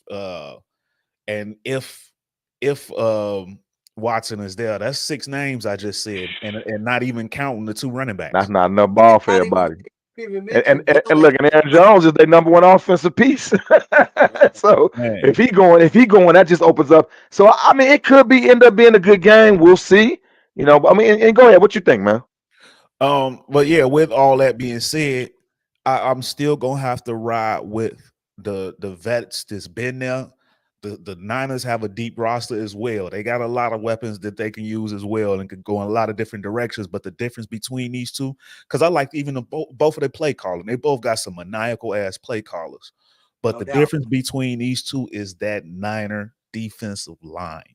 Yeah. That defensive front, I think, is going to give them problems. And you're not going to run on them like you did the Cowboys. That's not really their weakness. They shut shit like that down. Warner ready to eat that man up. Yeah, yeah. Wait. So They I'm looking for rocking. him. I'm Like, where he rocking at? with the Niners in this one. But unlike y'all, I don't think it's going to be a blowout. I think this one will be a lot closer of a game, just because of all of those weapons that I mentioned. So I'm going to say somewhere in the realm of 28-21. Good game. Okay. As long as we win, I'll take it. Yeah. Put it in 28. the It's atmosphere. like, bro, at this time of the year, it's survive in advance. Don't matter how you do it. You just got to do it. It could be ugly. It could be 17-14. 10-9. Hey, it could Hey, be we haven't had one 19-12. game end off a field goal yet, like we used to seeing neither. It's been so it's coming this week. we gonna see we getting down to those games where It absolutely just might. I wouldn't be surprised. And hey, Shawn Michaels said 30-28 for that last that Ravens Texans. So that could be it right there. If he has it his way. But moving on to the next game, Sunday afternoon at 2:00 p.m. Tampa at Detroit. Detroit hosted another one. Detroit hosted another one. So I'm gonna go to you first this one. Hey, they gonna be what up doing the crap out of it. What up, doing? What up, though? No, man, the city is gonna be rocking. It's gonna be so much excitement in that dome. The Ford Dome is gonna be going crazy. Everybody and their mama gonna be there. I mean, this is a big moment for Detroit. They don't have a lot these days, and that team, they're feeding off that team and everything that's happening in that city. And I'm excited to see if they can continue to carry it. I think it is going to be tough. I think Todd Bowles and them are going to come with a game plan to put to put golf on his back and to switch up some different things. They do have a decent defense. We saw what they did with the Eagles this week. They're going to come off a high. They're going to feel good about what they just did, and they're going to carry that into this game. And the big thing that that I feel like Tampa Bay has going for them is they've been here before. They've been in the playoffs the last few years. I think they might have missed last year, but before that, they've been going every year. So they are used to being in these big moments. The Detroit Lions are not. But it is hard to pick against I think Detroit Lions are a better team. I think they're a better team. I'm not gonna lie. I've been on the fence about should I go with the upset on that one because man, if Baker comes out and plays like he did this last week, if the defense plays like they did, there's a chance they could win a tough, rough game. But I think because it is in the dome, I think those weapons are gonna get loose, and I think it's gonna be a close one. I think Detroit. I'm gonna take Detroit. I'm gonna go 24-21. I think that might be one of those games where it can end up being a field goal, a touchdown, a couple of stops. Yeah, 24-21. I think Detroit gonna pull it out. It's tough for me to grab them because this is the last time they've been in the second round. This is uncharted territory for those guys. So, but I think they're gonna pull it off. I think Coach has them ready for this moment. He's breathed. They're living through him. So we'll see. But I'm gonna go with Detroit. How about you, Big Money? I couldn't agree more. I couldn't have said it better myself. I like the score 24-21. Detroit, the dome's gonna be rocking. Baker doesn't have a clean game. He throws a pick and he gets a sack fumble by Aiden Hutchinson, and they lose 24-21 in a close one to Detroit. Oh, my man, Swami, he giving us this is how it's gonna go down. And if it go down like that, hey, you giving me my prize picks every week after this. Try and get you paid. I'm the great Swan. Yes, sir. Little hat. But okay, so yeah, again, 3 for 3. I'm rocking with y'all. I'm agreeing at the home team, the Detroit Lions. There's a theme here. So far, we've picked our home teams. Wink, wink. But I'm rocking with the Detroit Lions. I respect everything Baker has done this season. I think he's played himself into a nice new contract. A Daniel Jones / what's my man in Seattle? A contract in the Gino, a contract like that with those guys got. He played himself into a similar type of contract, in my opinion. But yeah, you don't think Baker gonna make that money? I think Baker didn't make he didn't earn some money on this like year. a minimum or something this year. He I didn't get think paid a lot. Yeah, he gonna get a few contract. He gonna get a few contract dollars. somewhere in the range of Gino and it depends on if Bo Nix falls to them. Something like that. Yeah, Bo Nix is already like the same age as Baker. I mean, it's gonna be hard for them to turn away. Baker is still fairly young, and they're winning with him. Nah, he is. I'm just giving him a hard time for sure. I know, but yeah, I think he's played himself into some money this off season. But I got to rock with the Lions in this. Like you said, Aiden Hutchinson is gonna give him fits, and I'm not gonna go as far as to fumble recovery, to say fumble recovery and the pick and all of that. But I do think that he will whoop Baker's ass. Baker is going to be looking up at the top of the dome quite often because he's going to be on his back. Aiden Hutchinson is going to remember. Hutchinson is from there. He been there his whole life. He born and raised. Yeah, this means more than him. Yeah, he's going to be playing like a man on fire, and that running game. I can't believe that I enjoy watching the Detroit Lions this much, but I do. And I don't think this is going to be close. This is the one that I think is going to be the blowout. So I'm going to go 31-17. Oh, I'm going to go 31-17. I think Detroit's going to come out banging. Okay. They're going to put the smack down on them. I feel like Detroit lucked out in their run and the teams that they have to play against. They lucked out on this run, and I think they got the right matchup for them.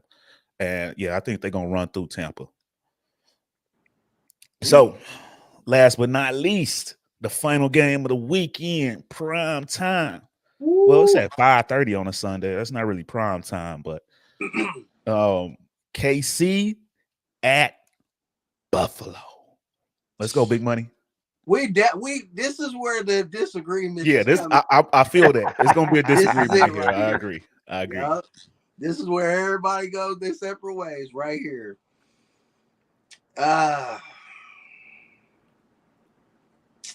You know, I hate to be the one to do it. Somebody got to. I have to. I just feel like Pat and them's gonna go in there with Taylor Swift. Bro, Benny the Butcher already said on Instagram, tell Taylor Swift come pull up on me when she get to the city. All right, bro. It's up now. It's up. Chiefs win. Pat Mahomes somehow, somewhere. I don't know. Maybe he got to throw in, catch the ball. I don't know. Somehow he pulls this shit out, bro. Him and Andy Reid find a way. And he goes up 3-0 on Josh Allen in the playoffs. I got the score. 31-30. The field goal. There you go. That's the game we was waiting for. That's the goal we was waiting for. It's going to be cold. It's going to be cold. It's going to be windy. But like Pat showed you, he the only motherfucker in the world that could be in -9 degree weather, feel like -28, swirling winds, and he out there throwing like it's a bright sunny day. He gonna do that shit in Buffalo. He gets up out of there 31-30, I think. I say that with only because I think Lady Luck fucks with him the hardest. And I think this is the game Josh Allen has that critical turnover that he ain't been having. Because Sneed, I don't know if y'all know this, L'Jarius Sneed does really well against Jamar Chase and Stephon Diggs 1v1. And they got another youngster who does a hell of a job too, McDuffie. And they got they got some nice defensive backs. I just think like something tells me like that defense is going in there and they gonna win that game for them, bro. They gonna get that crucial stop and they're gonna get that crucial turnover at some point, and that's when Pat's gonna get the ball and he gonna make something shake, and they gonna get in the field goal range, and they gonna buck her for the win. That's what I think's gonna happen. 31-30. I like it. D Snow, what you got? Why is Pat Mahomes that dude you just for some reason don't like? Isn't it weird? I love Pat, bro. He's my favorite player. I do too. I want to see. Man, I love Pat, I like bro. Pat. Hey, ooh, Mahomes owns Allen, man. Shawn Michaels said. Man, yeah. I mean, Shout I'm out to gonna say Sean. this: every time I've ever betted against Mahomes, I've always lost. I'm not gonna lie. Every single time and the funny thing is, just like you were saying, it's weird. It's like he finds a way to win.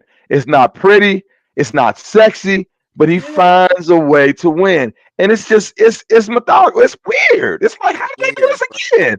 It's like they'll be losing, and also you look up, touchdown, field goal. Like, what just it's like that fast. I mean, to me, I'm gonna be honest with you. Like, when it comes to choosing on this game, it's tough because I was back and forth on who I really want to go with on this game because of that fact that it seems like Mahomes just always finds a way. But man, I think it is time for something to change. I think this is that moment. I think the only reason why I'm going with Buffalo is for one, they weren't supposed to make it to the playoffs, and they went on a hell of a run. And I'm talking about that run was beating some very good teams. They wasn't beating cupcakes to make it in the playoffs. They beat some of the best teams that are out there, and it was because of their quarterback and them playing well as a team.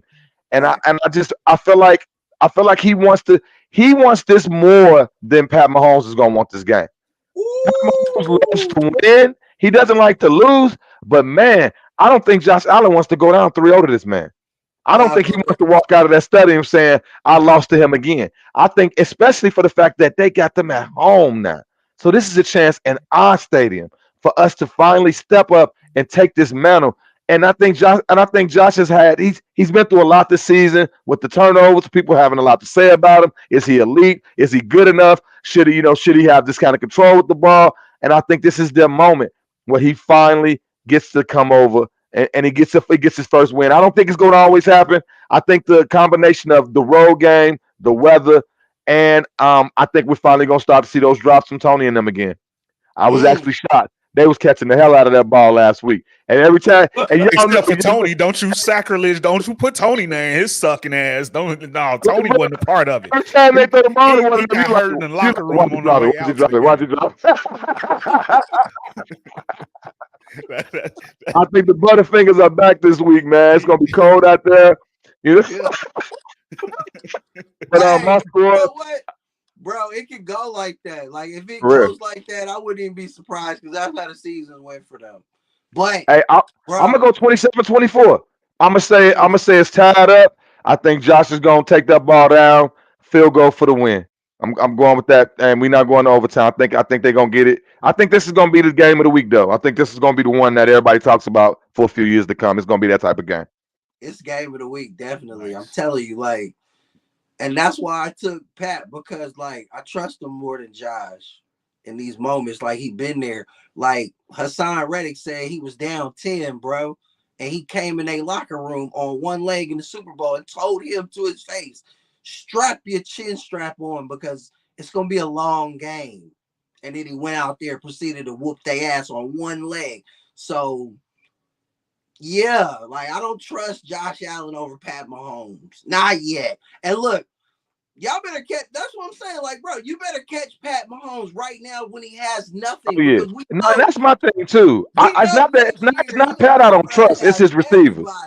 They're gonna load up. They're gonna be right back. So you gotta get him down. I think if you do what everybody else has been doing and you do more of a double on Kelsey and shade him over, play like more of his own, I think they can really beat them. Because these other guys Rice does show up a little bit here and there, but he's gonna have to have a hell of a game. I think they're gonna try to make the others do it. Bro. That's what I see. Look, and that's where I was going with it. I think that's why they win. That's the X factor. Like, I feel like they're gonna bracket Kelsey and they're gonna make them other boys have to beat them. And Rashee Rice gonna get them 1v1s. Last week he had 8 for 130. I can see him going 10 for 180. You know what I'm saying? And 2 tutties. I can see that happening. Hey, For but that real. was against Miami in the cold though. So we need to see Yeah, that but against see, another look, cold weather team. Buffalo's missing Floyd. They missing the homie.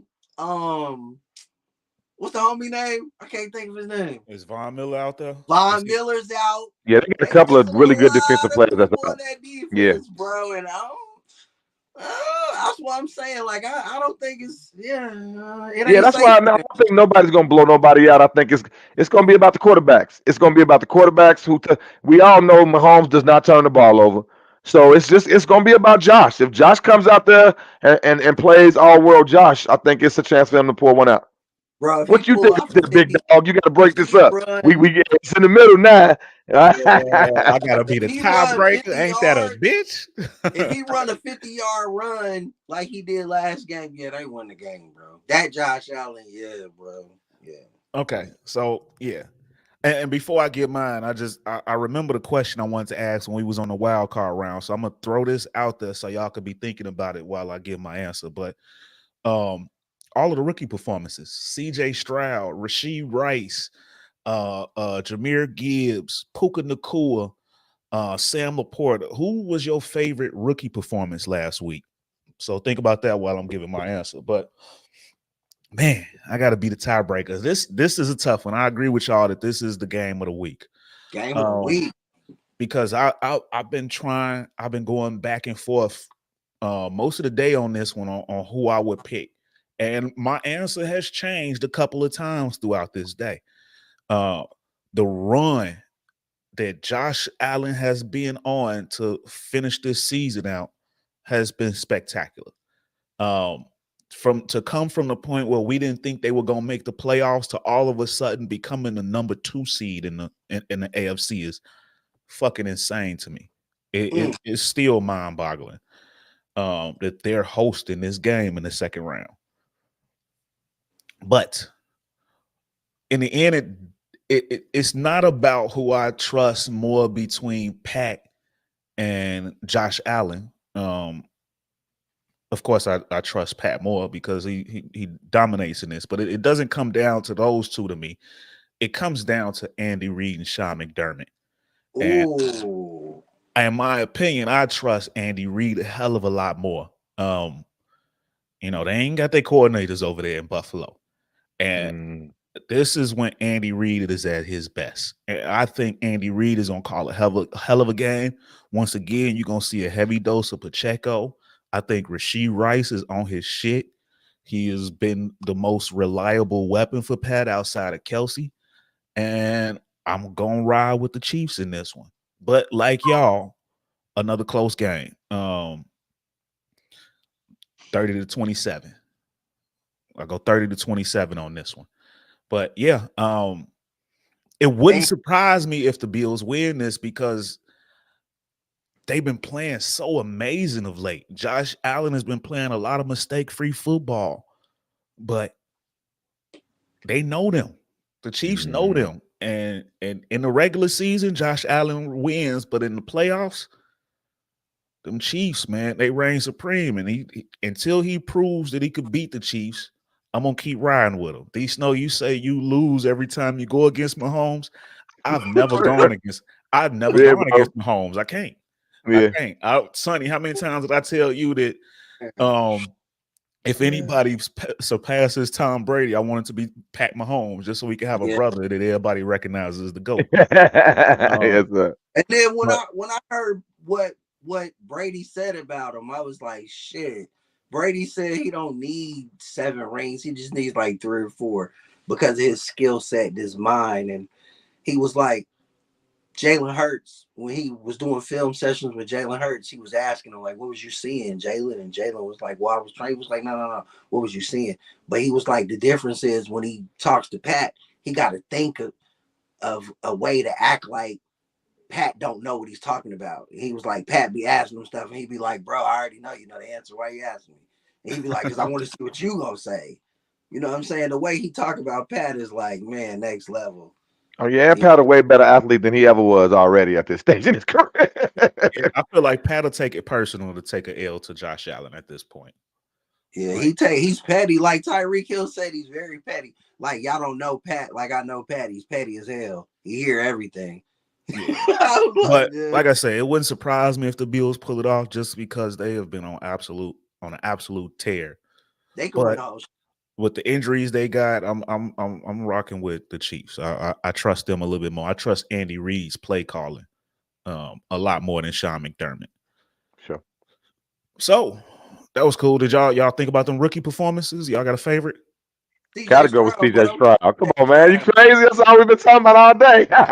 No doubt. No doubt. I just shout out to Puka Nacua. He had a hell of a game too. Just said he knows that they giving the Baltimore Ravens an 82% chance to win. All the pressure's on him.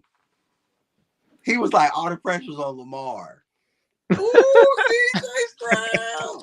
Ain't no pressure on Lamar. He was like, they got an 82% chance to win. I mean, it kind of is a lot of pressure on Lamar, though, because has he won a playoff game? No, I think that's his problem. Yeah, that is his problem, winning playoff games. There's a lot of pressure. The only thing on his resume that he's missing. Yeah. What if he come in there tight? What if he come in there tight and CJ Stroud then was playing loose? Like, we ain't supposed to be here. Hey, that could happen. You know, what they say about them young teams, they too young and dumb to know to think to realize they're not supposed to be there. Look, check it out. This is what I'm saying. So look, if they fuck around and get knocked off by Houston, and then Buffalo don't fuck around and beat Mahomes, that would be crazy. Hey, back in Arrowhead. If Roquan Smith come out, and do the Ray Lewis dance, we already know it's all over. He come out there. You know what? I ain't even think about that, but I like to see that. I would love to see that if he.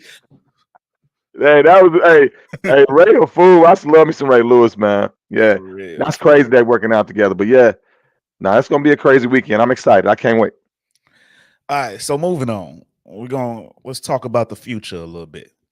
Okay. So, as I'm sure everybody has heard by now, if you ain't been living under the rock, because it's the talk of every sports show out there. But Caleb Williams has officially declared for the NFL draft. He waited to the last second, but he officially declared. So now everybody and their mama is saying that this guy is a generational talent. So my question to y'all, do you believe that Caleb Williams is that dude? Is he really a generational talent, one? And two, since the Bears hold that number 1 overall pick, what do you think they should do? Let's go with Snow. I'm gonna rock with you first on this one. All right, so first, I mean, shout out to Caleb Williams, man. Like, the dude college career was ridiculous. I mean, the numbers, I didn't get a chance to put his numbers down, but the numbers are just phenomenal. The numbers he put up in college, it's crazy.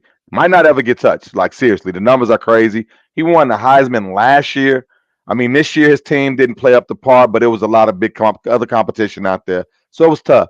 But I mean, I think he is one of the best college football players we've seen to come out. I mean, people are calling him the second coming of Pat Mahomes. You don't hear that a lot. You don't hear people put anybody's name next to Pat Mahomes, because if you do that, you will get in trouble quick, because they're gonna have a lot to say. And that's the name that I'm hearing that people are saying he has a chance to be. So to hear that, I think that's very important, for one. For two, I mean, he did play in one of the toughest divisions out there, playing against some really good teams. He's seen a lot of good defenses. I mean, come on, out West, bro, they playing decent teams, bro. I ain't talking about the best teams, but ain't no defense out there though. Washington just proved that when they finally saw one. But go ahead. I'm sorry. We're talking Big Ten compared to the West. We know that's a big difference, bro.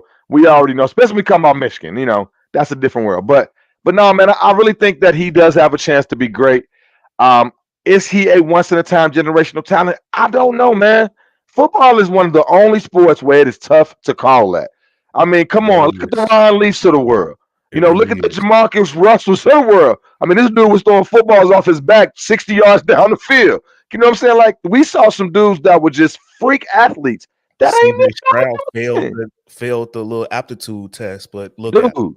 I mean, that's the thing. Like, football is one of the toughest sports to call what a guy can be and what they're gonna be. You know, so I think it's hard to to really say what you think he's going to be. I'm excited to see what he can be. I think he does have the tools. He got the height. He got the arm. He's got the IQ. I mean, so I think there's a chance he can be great. But like we talked about earlier, with football, it's about coaches. He needs to be up under the right coaching, the right system, the right team. I mean, look at Jordan Love, man. This dude didn't play his first, 2, 3 seasons? Like that is amazing to me what Green Bay has done over there. They are proving to us that they know how to run an organization. They know how to not only draft, and they know how to bring their quarterbacks along the right way. And if we had that in other teams, now if we were talking about Caleb Williams going to the Green Bay Packers, oh man, I don't think nobody would be talking about nothing but that kid's gonna be a superstar, because we knew they would have did the right things to make him. So I think that is what's going to matter when it comes to his career and how great he is. It's going to matter the team, the coach, because his attitude's got to be right. I mean, hopefully that's just a bunch of crap we're saying, about him, having all these demands, because to me, I think no kid should do that coming out the draft. Yes, Eli Manning got away with that with his dad. I don't think that should ever happen again, but I think he has a chance to be great. I don't know. I'm the jury's still out with me. I'm going to say he has a chance. I'm not sure though.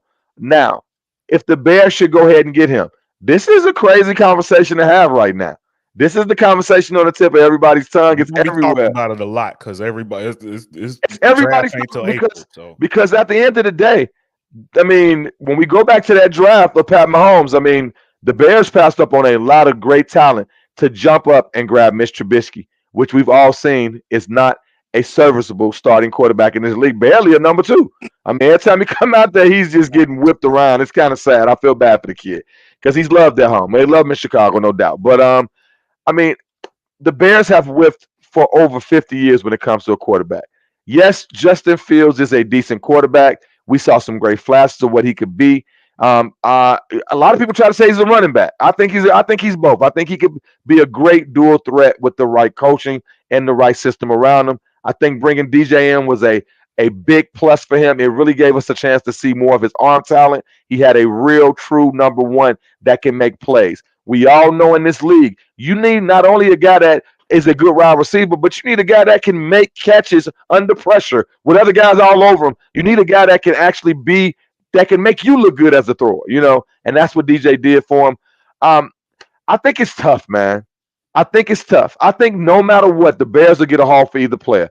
I think right now, Atlanta's licking their chops. I think they are willing to give up everything but the kitchen sink for Justin Fields, because he's from down there. And then, I think he started out at Georgia before he ended up leaving and going to Ohio State, stuff like that. But he's loved down there. If y'all didn't know, Justin Fields to Atlanta, if they were to trade for him, they would sell all their season tickets the same day. I guarantee you, because they'll be like, "Oh man, we got Justin." Then they probably go try now. We might be talking about Belichick to Atlanta. We are. That's the likelihood. Dude, they already interviewed and they say both sides are mutual. Bro, imagine if they could bring Justin in with that team because I mean Ridder actually wasn't the horriblest quarterback. He just made a lot of turnovers, but they almost made it to the playoffs with Ridder and I think Heineke. They had a couple of number 2s and they almost made it and almost won that division. So I really think that I'm gonna throw it out there, man. I think the Bears should pass up on him. I think there's a chance that you don't. Justin Fields hasn't showed me enough arm strength and enough mechanics and enough brain power to be a quarterback. I know they already try to do that to our brothers and say that we're not smart enough, we're not quarterbacky and all that kind of crap. But for Justin, I mean, it's just sometimes when you look at the tape, you look at the time. I mean, you're seeing guys wide open. You're seeing chances where he could have did something more and it just didn't click. And sometimes it never clicks, But at the end of the day, I mean, if there's a chance that you can get a kid that can really walk in and in a few years really start being maybe even just, a poor man's Pat Mahomes, I'm taking that. I mean, like we just talked about, it's hard to bet against that man. It's because of his talent, his smarts, and his understanding of the game of football and the throws he makes. We've actually seen that happen with Caleb Williams. Some of these throws off 1 foot on the dime, touchdown passes. Running the ball. He's a great runner too. Like he can do some of the things we've seen Justin do, So I mean, I'm taking Caleb. I'm taking that haul for Justin. I know you can't keep starting over, but in this moment in time, you cannot pass up on Pat Mahomes twice. Well said. Well said. Big money. What you think? See, I think Caleb Williams is a generational talent. He is. He's thorough, bro. He can do everything. He can do all things. But I also think Justin Fields is a superstar. And I blame the organization for not developing him the right way. Like I told you what I wanted to happen. I wanted them to give up on him completely, cut him, and I wanted Shanahan and them to pick him up as the backup. They should have drafted him. Let me tell you something, bro. Put Justin Fields. I don't give a damn what he's shown on tape. They ain't got nothing. They don't scheme right. They didn't build it around them. The whole coaching staff, Eberflus, the whack ass offensive coordinator, trash. I promise, bro. If he was in San Francisco with Shanahan with all these weapons, you can't tell me he wouldn't have the same numbers Brock Purdy has. And that's no knock on Brock Purdy. I love Brock. And y'all got a way better line. Y'all line ain't playing. Imagine him behind that line with 5 to 6 seconds. Exactly. That's what I'm saying. Like, bro, everything that's happened to Justin, he gets a pass from me because it just sucks over there as far as like since he's been there. Like it's just horrible. It really is. But I feel like Chicago is probably gonna want to take Caleb Williams. So with that being said, you holler at Atlanta, you take their first round pick if they're willing to give it, and whatever else you can get, Drake London. You know what I'm saying? Whatever they trying to give up. Or you hit Washington and you want Justin Fields for the number 2 overall pick. Come on. You take Caleb, you take Marvin Harrison with the 2, and we just keep it pushing. You know what I'm saying? But you got number 9. I don't want Caleb Williams to go to Chicago neither with that coaching staff. Like, for real, like, as great as he is, what is he gonna do when they put him in these fucked up situations that they put Justin in? He might make better decisions than Justin, though. Who knows? It's football. But because the Bears line didn't look that bad this season. You know, they actually looked a lot better than they looked the season before. Yeah, and I can't even knock what you said. Like, I wanted to debate you about it, but I haven't watched the tape. That's your squad, so I got to defer to you on it. You said there was a lot of plays that he left out there, people running wide open, he didn't hit them. So with that being said, like, Caleb will hit those people. We know that he will. But Justin Fields is a superstar, so it's weird, like, how you give up on a superstar. The only way I can see you doing it is if there's a generational talent there. And he is that, bro. He is that. Like, no doubt. So, yeah, that's tough. Like, it's a win-win for Chicago, though, for me. Like, you draft them, and then you end up firing Eberflus, and you get a real coach in there, and, you know, you take off, for real. That's what the Bears messed up at. They should have fired Eberflus. But go ahead, bro. Him, bro. They should have let him go. Too many hot coaches out there for you to keep this bum.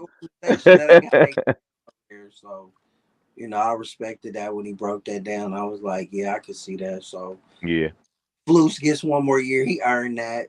I feel like Justin earned it too, but, you know, they probably ain't going to see it that way. So they keep Justin and the Bears keep losing, and Caleb goes somewhere and goes crazy because we all know Caleb is not Bryce. We all know that for a fact. And Bryce, and by the way, I'm not hating on Bryce. I think he's a decent player. I think his height is a problem, and I think he has to get stronger, being honest. But I think Caleb, the height, he has the strength. The man, I think that kid has a chance to come out the door being great. What you think, man? I think Bryce will be all right. They really have to build that thing up, and they got to get the right line around him. And he needs some weapons. He ain't got nobody to throw it to except for old ass Adam Thielen. Jay, break this. But I need you to break this down, bro. And that I will, my brother. That I will. I've been listening to all kinds of here, there, everywhere on this topic for a long time. What are they do? Let us know, bro. Okay, so as far as what they're gonna do, nobody officially knows. One thing about since Ryan Poles is taking over, nothing leaks. No information leaks. So if somebody says they know what the Bears are going to do, they don't. I don't even think Ryan 100% knows what he's going to do just yet. So first question, is Caleb once in a generation? I think he has some elite arm talent. I don't know that I would consider him once in a generation, though, because there are some holes.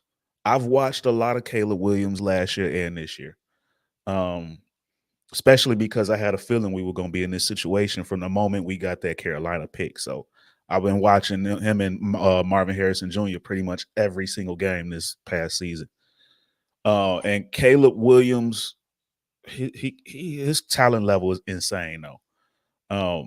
He can make all of the throws. His accuracy is elite. His arm strength is solid. I won't say it's great. It's not on a Josh Allen level or nothing like that.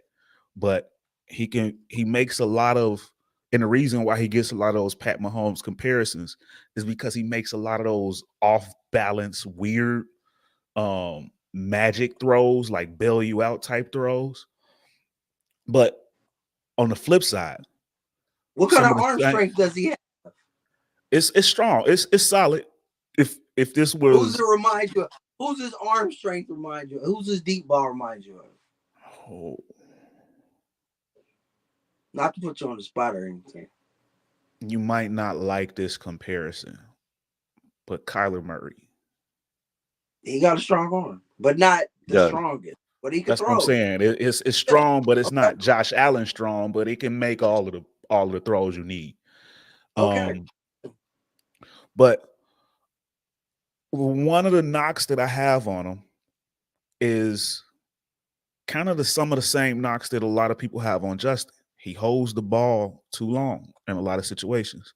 And it's funny when I hear people defend some of his bad games, because he's never beat Utah, and his worst game ever was against Notre Dame. I mean, those are interesting teams to have troubles against. The fact that you've never beaten Utah, who's elite that's never beaten Utah? I don't get that. They got a lot of big offenses out there in the Pac-12, but you didn't really see no tough defenses. And when he did, you saw what happened. But in his defense, that's not a top-tier team over there at USC. He ain't have a lot going for him except for Jerry Rice kid. Right. But it's funny when I watch a lot of these people give him a pass for that. They like, yeah, his offensive line wasn't this, that, and the other. It's like, bro, that's literally the exact same thing we saying about Fields. He holds the ball too long and his offensive line ain't the greatest. So it's like, are we getting somebody with the same potential problems? Now, his arm talent is better than Fields. But with that being said, Fields' arm talent is strong. I think it's better than a lot of people give him credit for, and he can make all of the throws. But he doesn't have the size and the speed and the strength of Fields. And I worry about him when those big time defenses show up. So this is probably one of the hardest football decisions I've ever seen, not just because I'm a Bears fan, but just period, because the fact that you have somebody that's shown the progress. I mean, within the last 17 games, I mean, because Fields missed about a month with injury, but if you add up the last 17 games, he's got over 4,000 combined yards and 29, 30 touchdowns and like eight or nine picks. That's a hell of a season. Mm-hmm. That's a hell of a season. So if it were me, and I think that if I had this, the way the tide is turning, Ryan Poles seems to pay close attention to that salary cap. So I feel like, most of the season I've been saying they sticking with Fields, but I'm kind of starting to see a route in which they take Caleb Williams. And with that being said, I trust Ryan Poles. I'm a big fan of the moves that he's made. So whichever route he takes, I'm a rock with.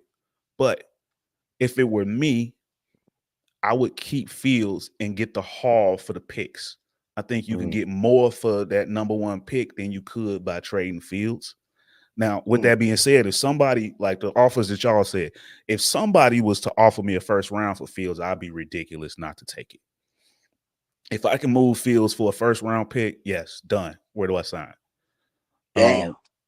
I mean, that's most Hey, take a of second and be John. Where's Atlanta's pick? Where do they pick? 8. But most, like throughout the year, most people believe that Fields would net about a second or third round pick. It wasn't until like 2 days ago where we started hearing people mention first round pick as a possibility. So that's still kind of a pipe dream. And if that happens, yes, you be foolish. Look, that might be the Bears putting that out there. They hovering that out there to see if somebody bites. and I think Ryan Poles is a master at that. Like he'll sway the things just to run up trade, what he can get. But I think the only way that I would move on from Fields is barring the draft pick. If I can get a first round pick, I have to take that and start fresh. But with that being said, the haul that you can get if you move the pick, in my opinion, than what they got from Carolina. Insane. That's the part that I feel like you can finally build. You tore this thing down 2 seasons ago, and like y'all said, you haven't done Fields right. You got rid of the offensive coordinator. I like some of the names that's been coming in. They've been bringing in for interviews, so it still depends on who they end up hiring. In which case, I'm fine with Eberflus because he's been coaching the defense, and the defense excelled when he took over. They lost their coordinator early in the season. Once he took over, that defense changed. It became an elite defense. So you can go ahead and have that side of the ball and get the right OC that needs to be able to develop quarterbacks. But with the picks that with the loot that you can get back from trading that pick, I mean, it's rumors that you can get 3 first-round draft picks. That is insane. That is insane. That is insane. Yeah, you take that and you give me Marvin Harrison and an offensive tackle. It's a whole nother ball game. Brock Bowers. That's what I messed their head up. I messed their head up a couple of weeks ago. D Snow. I said if it was me drafting, I get maniacal with this shit and go Marvin Harrison and Brock Bowers. Like we just blowing the off this thing. So yeah, that's what I would do. Shawn Michaels chimed in and he says trade Justin for the haul, for real. But my thing is I don't know if you can get a haul for Justin. That's my problem. If you can get a haul for him, then yes, I do that because I think regardless, the Bears are in an ideal situation. They got the cap space, they got the draft capital. So if you move on from Fields, if you can get a haul, then you can bring in Caleb and still put together a hell of a squad around him. But I'm not sold that you can get a haul like that for Fields just yet. So I would move the pick. You got a team like Washington right up under you at number 2. Caleb's hometown is Washington. That's his crib. And Magic Johnson is part owner over there now. And we seen with the Shohei Ohtani deal, them boys like to make a splash. So you might be able to get them to overpay on some shit. Maybe Atlanta comes call and say you want to come down to 8, but we'll give you the next 2 first. Like and a couple seconds. Like second. Yeah, like this shit could get crazy. You can really build the next 3 months. You can really build a monster with this. And Drake London. Fuck it. Take Drake too. But I understand Ryan Poles is a salary cap guy, so the opportunity to reset the cap I'd be foolish to not understand it. That means a lot. But at the same time, you don't have to pay Fields right now. You can pick up the 5th-year option and let him go out and earn it again. And if it doesn't work out, now you got a haul of picks. You could go get Shedeur Sanders or Quinn Ewers or whoever else shines. I like Shedeur a lot, a hell of a lot. And then you could have him come into a fully stacked roster if that is the case. So it all depends on what a Fields trade can get you. Will determine what they should do with that pick. I like the fact that Ryan Poles is like, I'm open to everything. Maybe we keep him, maybe we move him. Anybody call. I'll take all calls. He literally said, I'll take all calls. So I like that. I love the fact that he's going to keep that open. But whichever is going to get you the biggest haul, that's what you do, in my opinion. Build this thing up. so you don't never give it back. When last time the Bears had the #1 pick? Last year. Dad, that was the #1 pick. Oh yeah, they traded. I think I'm saying when the last time they actually picked somebody with the #1 pick. That's what I mean. Never. Never. Mitch Wow. Trubisky was the highest pick that we've drafted ever. Wow. That's a fun stat for you. Wow. It's And true. it still might not never choose nobody. Might give it up again. But I won't be mad if we end up with Caleb. Yeah. I want that to be known. Like Okay. I like the kid. The fact that I want to take Field, that I want to keep Fields is not a referendum on Caleb. I think he is legit. But I think we got a guy, and if you could put the pieces around him, it could be something. But if we take Caleb, I'll be the first one standing on top of the desk rooting for him. I want to see it work. But yeah, so that was a long, convoluted answer, but there you go. Okay, so moving along, and this has been a long show, so we're gonna try to wrap this up as quick as possible. But moving along, and Sonny, I'm gonna defer to you on this one because you my boxing guy. D Snow, if you got some thoughts on this, you feel free to chime in. But we just saw Arthur Beterbiev whoop the brakes on Callum Smith the other day and he knocked him out. So it's time. It hasn't officially been announced yet, but we know it's coming because we have to have an undisputed light heavyweight championship bout. So big money. Do you think Dimitri Bivol can stand a chance against Beterbiev in this potential undisputed? Hell yeah, I do. Callum Smith is trash, but Beterbiev is a beast. He done knocked everybody out, 100% knockout rate. 100% knockout rate. I ain't taking nothing from the kid, but yeah, he gonna have to fight that night, buddy. Like, let's make that happen. We need that for 2024, like officially. We gotta make Hearn and them. They gonna make that happen, bro. That's a great fight, bro. Oh my gosh. That is I not really think they could make that fight. I think Bivol can win that fight, bro. Wins that fight. I think he wins that fight. Wins? Yeah, cause like what I saw this last fight against Smith was hitting him. He just didn't have nothing.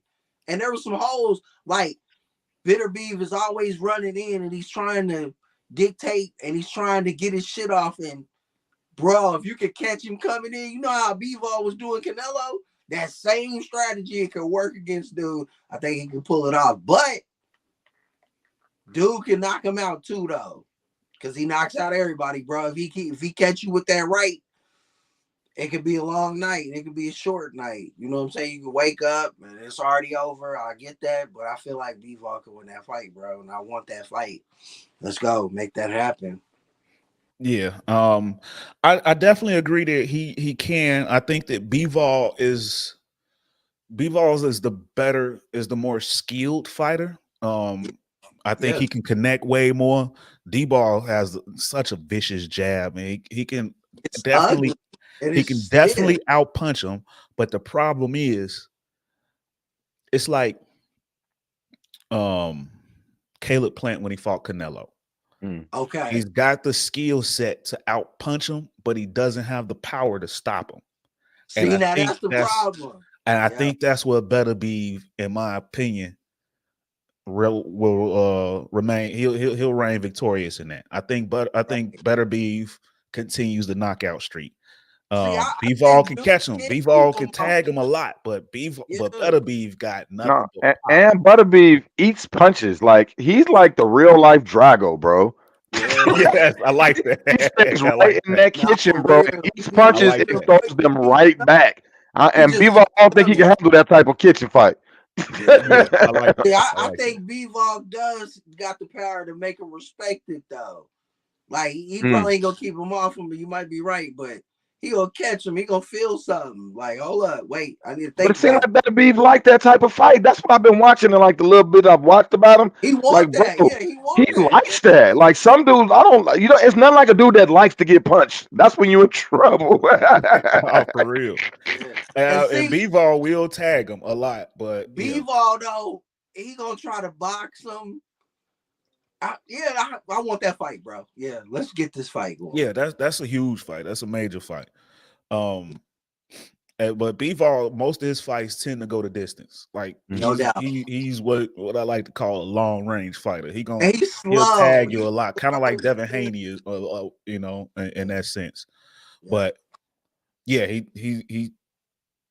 he's not as fast. But Better Beef, yeah, he's just an absolute freaking monster. And I think Better Beef ends up winning that fight if we get it, which we gonna get it. When 𝑏 dominated his last fight, he called for the winner of this. These the only two that's got belts left in this division, so we gotta bring them together for undisputed slobberknocker. Better be fight top rank though, right? Yeah. Better Beef is top rank, and 𝑏 is he with Herndon them. With Herndon, but we've seen them come together. We've seen them come together often. So and two Caucasians, you ain't gonna hear your man over there top rank talking about the money ain't there. Yeah, they gonna make this fight, bro. Yeah, they have to. They could do this fight over there in at the 𝓿𝓸𝓻𝓮 spot with the Sheik in them. Sheik could have this fight out there. Fun fact, they're both Russian. What about that? I thought that was pretty funny. I'm like, they're two Russian light heavyweights. I thought Better Beef was Canadian. He like Russian Canadian or something like that. Both. He both. Oh, okay. Russian Canadian. That's a thing. I was shocked too, dude. But you know how with fighters, but they'll be from one country and then they'll move somewhere else and they'll stay there and train and they'll claim it. You know, that's Canada though. I didn't know that. I don't want to say this. I don't want to say this. I hope this is an insulting comment, but Canada is a cesspool like that. Everybody is mixed with something. Nah, it's hella just like I didn't know that. Right there, Haitians, a lot of Haitians. It's a lot of mix. It's a lot of mix out there in Canada. So yeah, but yeah, I think that's a dope fight. And dope stat that they both got Russian blood. That's cool. Could you imagine being in a club and running into a Canadian Russian chick? That'd be bad. I can't. I can't imagine it. But yeah, it probably would be bad. She probably would be nice. But what? Yeah, so definitely 2024. I hope we see that. We got to see. Yes, sir. That. So yeah, y'all know what time it is. It's time to cross over to a little bit of NBA. And with the season for most of these NBA teams at or approaching the halfway point, it's time to give our early season MVP. D Snow, I'm gonna go to you. Who do you got as your early season MVP and why? So, first of all, I have to give out a shout out to my man Jokic, man. You know, whenever me and Jay are doing the show, we always got to get love to Jokic because he is a true freak of nature. I mean, once again, this man is averaging 1 rebound away from a triple double. Like one assist. He's 25, 11, and 9. Like that's from the center position, bro. That is outrageous to me. I mean, it is hard to not ever have him in the talks, especially as long as his team is always at the top. So I got to give a shout out to him. He's having another phenomenal season, and you got to respect this game. You know what they call him, the stretch mark 5, right? No doubt. But no, my MVP, man, Joel Embiid, man. Joel Embiid, 34.9 points a game, 11.9 boards, 5.9 assists. He's shooting 53% from the field goal. I mean, to me, the reason why he's the MVP, when they took James Harden off that team, this is the first time you actually got to see, somebody get I wrote it down. What they call it. They get better by subtraction. Like you don't see that a lot when you take away a Hall of Fame, MVP, ex-MVP point guard that was averaging over 10 assists a game. If you take away a point guard that's giving you that many assists, it usually hurts the team. This team actually has gotten better. Maxey has turned into an all-star. The rest of these guys around them are playing more freer. They seem happier. I mean, Embiid has gotten even better. I didn't think that could happen. I didn't think Embiid could get better. But dude, I think he actually can average 40 points a game. It just takes a lot. It takes a lot to put up 40 points a game in today's NBA. But I mean, 35 is a lot. The man is putting up numbers. He's doing it on a night-to-night basis. He is a walking double-double, and at the highest point of the kind you can see. So I got to give it to Embiid. I mean, this could be a chance for him to be the new Giannis and go back-to-back. If he keeps doing what he's doing, I think he will win it. Nice. Big money. Who you got? Rock chalk, baby. That's hard. I forgot to kill you guys. I picked your boy. Everything he just said, it made me proud to be a Jayhawk. You know what I'm saying? Dang. And it hurts me to say what I'm about to say. This is very You know who my early season MVP is? This hurts because it's not American. And it's not a Jayhawk. And it's not Luka. It's 𝑐𝒏 𝑴𝒚. 𝑐𝒏 is my early season MVP. 𝑐𝒏? You know what I'm saying? He got the most 30-point games this year in the league. He got 28. He's averaging 31, 6, and 5. He's leading the league in steals. He's low-key becoming like one of the best perimeter defenders in the league. Nobody likes to say it, but I'm going to say it. And his true shooting percentage is 65%, bro. And they number 2 in the West. Second, got the Young Thunder second in the West. He got the third best overall record in the league. 𝑐𝒏 for MVP. Gotta give 𝑐𝒏 some love, man. Hey, he is a favorite here at onmysports. We love us some 𝑐𝒏. That boy got out the mud. He's one of those kids that you did not see coming, and he ain't going nowhere. Yeah, we've been praising 𝑐𝒏 since the show was called On My Hoops. So yes, sir. Yeah, we've been 𝑐𝒏, that dude. He got that old school game, man. And he does actually lead that team. I mean, I thought he was a shooting guard. He plays point for them, and he does a great job. Like he really does lead that team. They got a nice squad over there. That's the future of the league right there. Yeah. I feel like if he was American, he would get more love. It's crazy. No, it's just he in OKC. OKC is just not a big bass. That's all they got. They got that, and they got the Oklahoma Sooners. You know what I'm saying? Facts. They small market like that, yeah. So that's why he don't get the love he deserves. But some guys, like I think that might have been why he's flourished so much because he doesn't have the lights on him. Look how many good players we've seen go to these major, cities, and they just flame out. He started off in LA with the Clippers before he got traded. Did he? How much take did he get out there? He got a decent amount. He was still about a 20-point a game scorer. Hey, he was nice out there. He was nice out there. Yeah, he's a bucket, bro. Like he is. 𝑐𝒏's a bucket. I feel like Kobe Bryant would love him. Rest in peace, Kobe. Yes, yeah, I like that. I agree because he do got that mentality. I like that a lot. And when I was looking at this, I would have to say that I did have 𝑐𝒏 as my number 2. For all of the reasons that you just mentioned, he's up there. But I gotta ride with Snow on this one. I think Embiid deserves a back-to-back, leading the league in scoring, top 5 in rebounds, 6 assists a game. That's insane.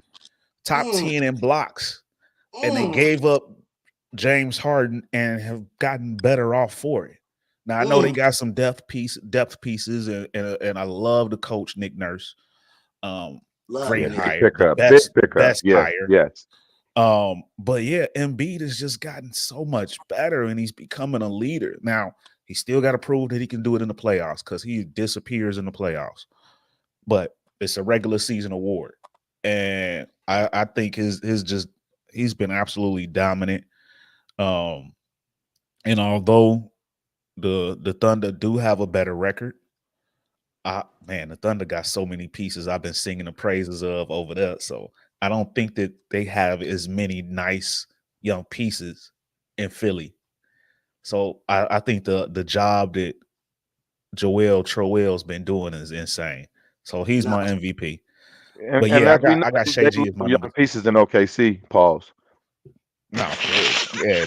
Speak about young pieces, yeah, for real. the league just swept that under the rug, man. Like it never happened. Yeah, we laid into him over here though. We don't Yeah, shy I away saw from that episode. I thought that was funny. Good day, mate.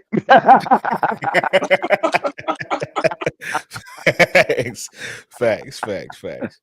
But yeah, that's a dope squad over there. Yes, sir. And I'm a big Chet Holmgren fan. Oh yeah, no. Chet, You seeing know Chet what, bro? that game when Chet went against Wemby, that was crazy. That was crazy. That's the future of the That's the league. future. 2'7" That's the dudes future. shooting threes, dunking on each other, blocking everything. Like, yeah, Crossover. man. Yeah, I would love to see those guys And play those are in real like the life. top 2 guys in the NBA in blocks right now. Like that's Yeah. crazy that They they deserve both of it. them on top of the league right now. They deserve it. Is it Yeah. messed up? Is it messed up that we didn't nobody considered Jason Tatum? No, but No, it just is what it is. Like yeah, I mean, I he's a think great player, and we talk about this every year. He's a great player, but his team, he's on the best team in the The East. best team. See, yeah, Like, okay, I mean, okay. and like we always talk about too, and he'll tell you this. We agree with this. I mean, because Brown is on that team, it's going to always take a little bit away from Tatum. If and then they Brown wasn't there added and they were doing Porzingis this, yeah, Brown wasn't there and and they were doing the Holiday. same thing. Yeah, and right there, you gonna go down the list. He got a squad, bro. It makes his job so easy. If you can't give me 30, bro, go sit down. Like ain't nobody in your way. And I because to me, he shoots way too many threes for his size. He should be posting up, going He to the should cup a be, lot more. Shoot too many Well, threes for his size, but that's just today's league, you know. I don't really have too many knocks on Tatum. He's one of my favorite players, but Yeah. it's just I think these guys are doing more with Them less, in my foreigners, opinion. man. Them foreigners, man. Yeah. Them Now, if you foreigners. ask me, I think Boston is probably my favorite to win it all this year.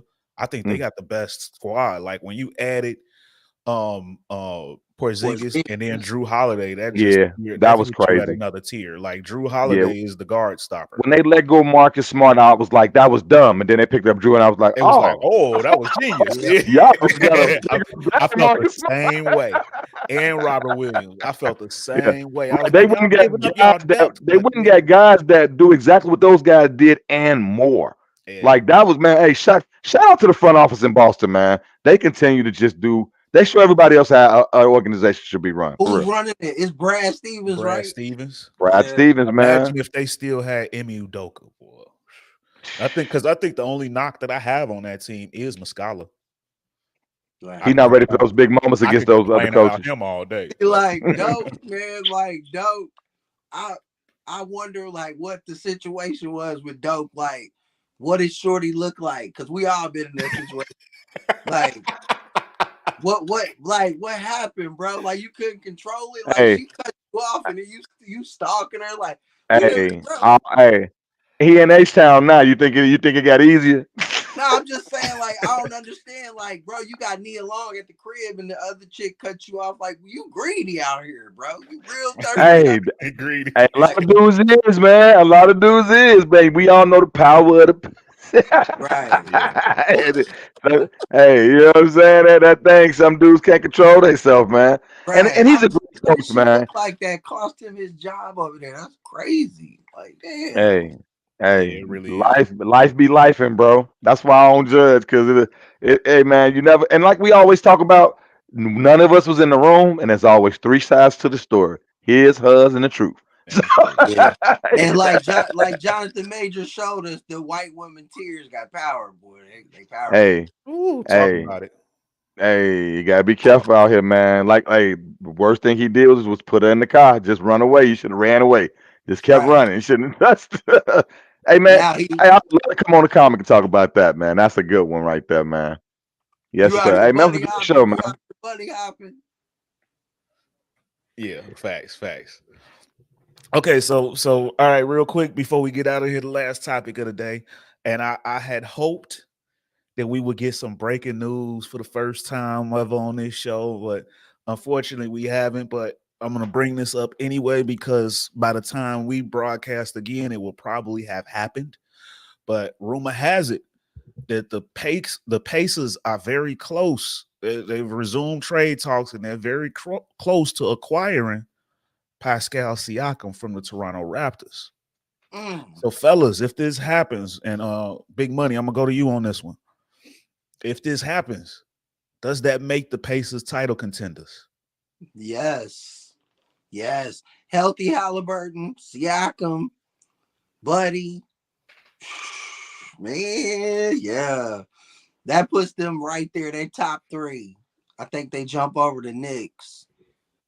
And it'll be Boston, Philly, and them. Top 3. That's great. They might even jump in front of Philly. What you think? I mean, to me, they still got to jump over. I mean, because I feel like this right now, Milwaukee hasn't found their footing. They have been kind of back and forth. I think they're gonna figure it out there. I Yeah. think they're gonna figure it out in Milwaukee. And man, I it's as long as they got a healthy Giannis plus the rest of those guys around them, it's hard to count them out. But on the other side of this, I'm a big Siakam fan. Like me and him talked about off air, I really think this makes Tyrese Halliburton's job a lot easier.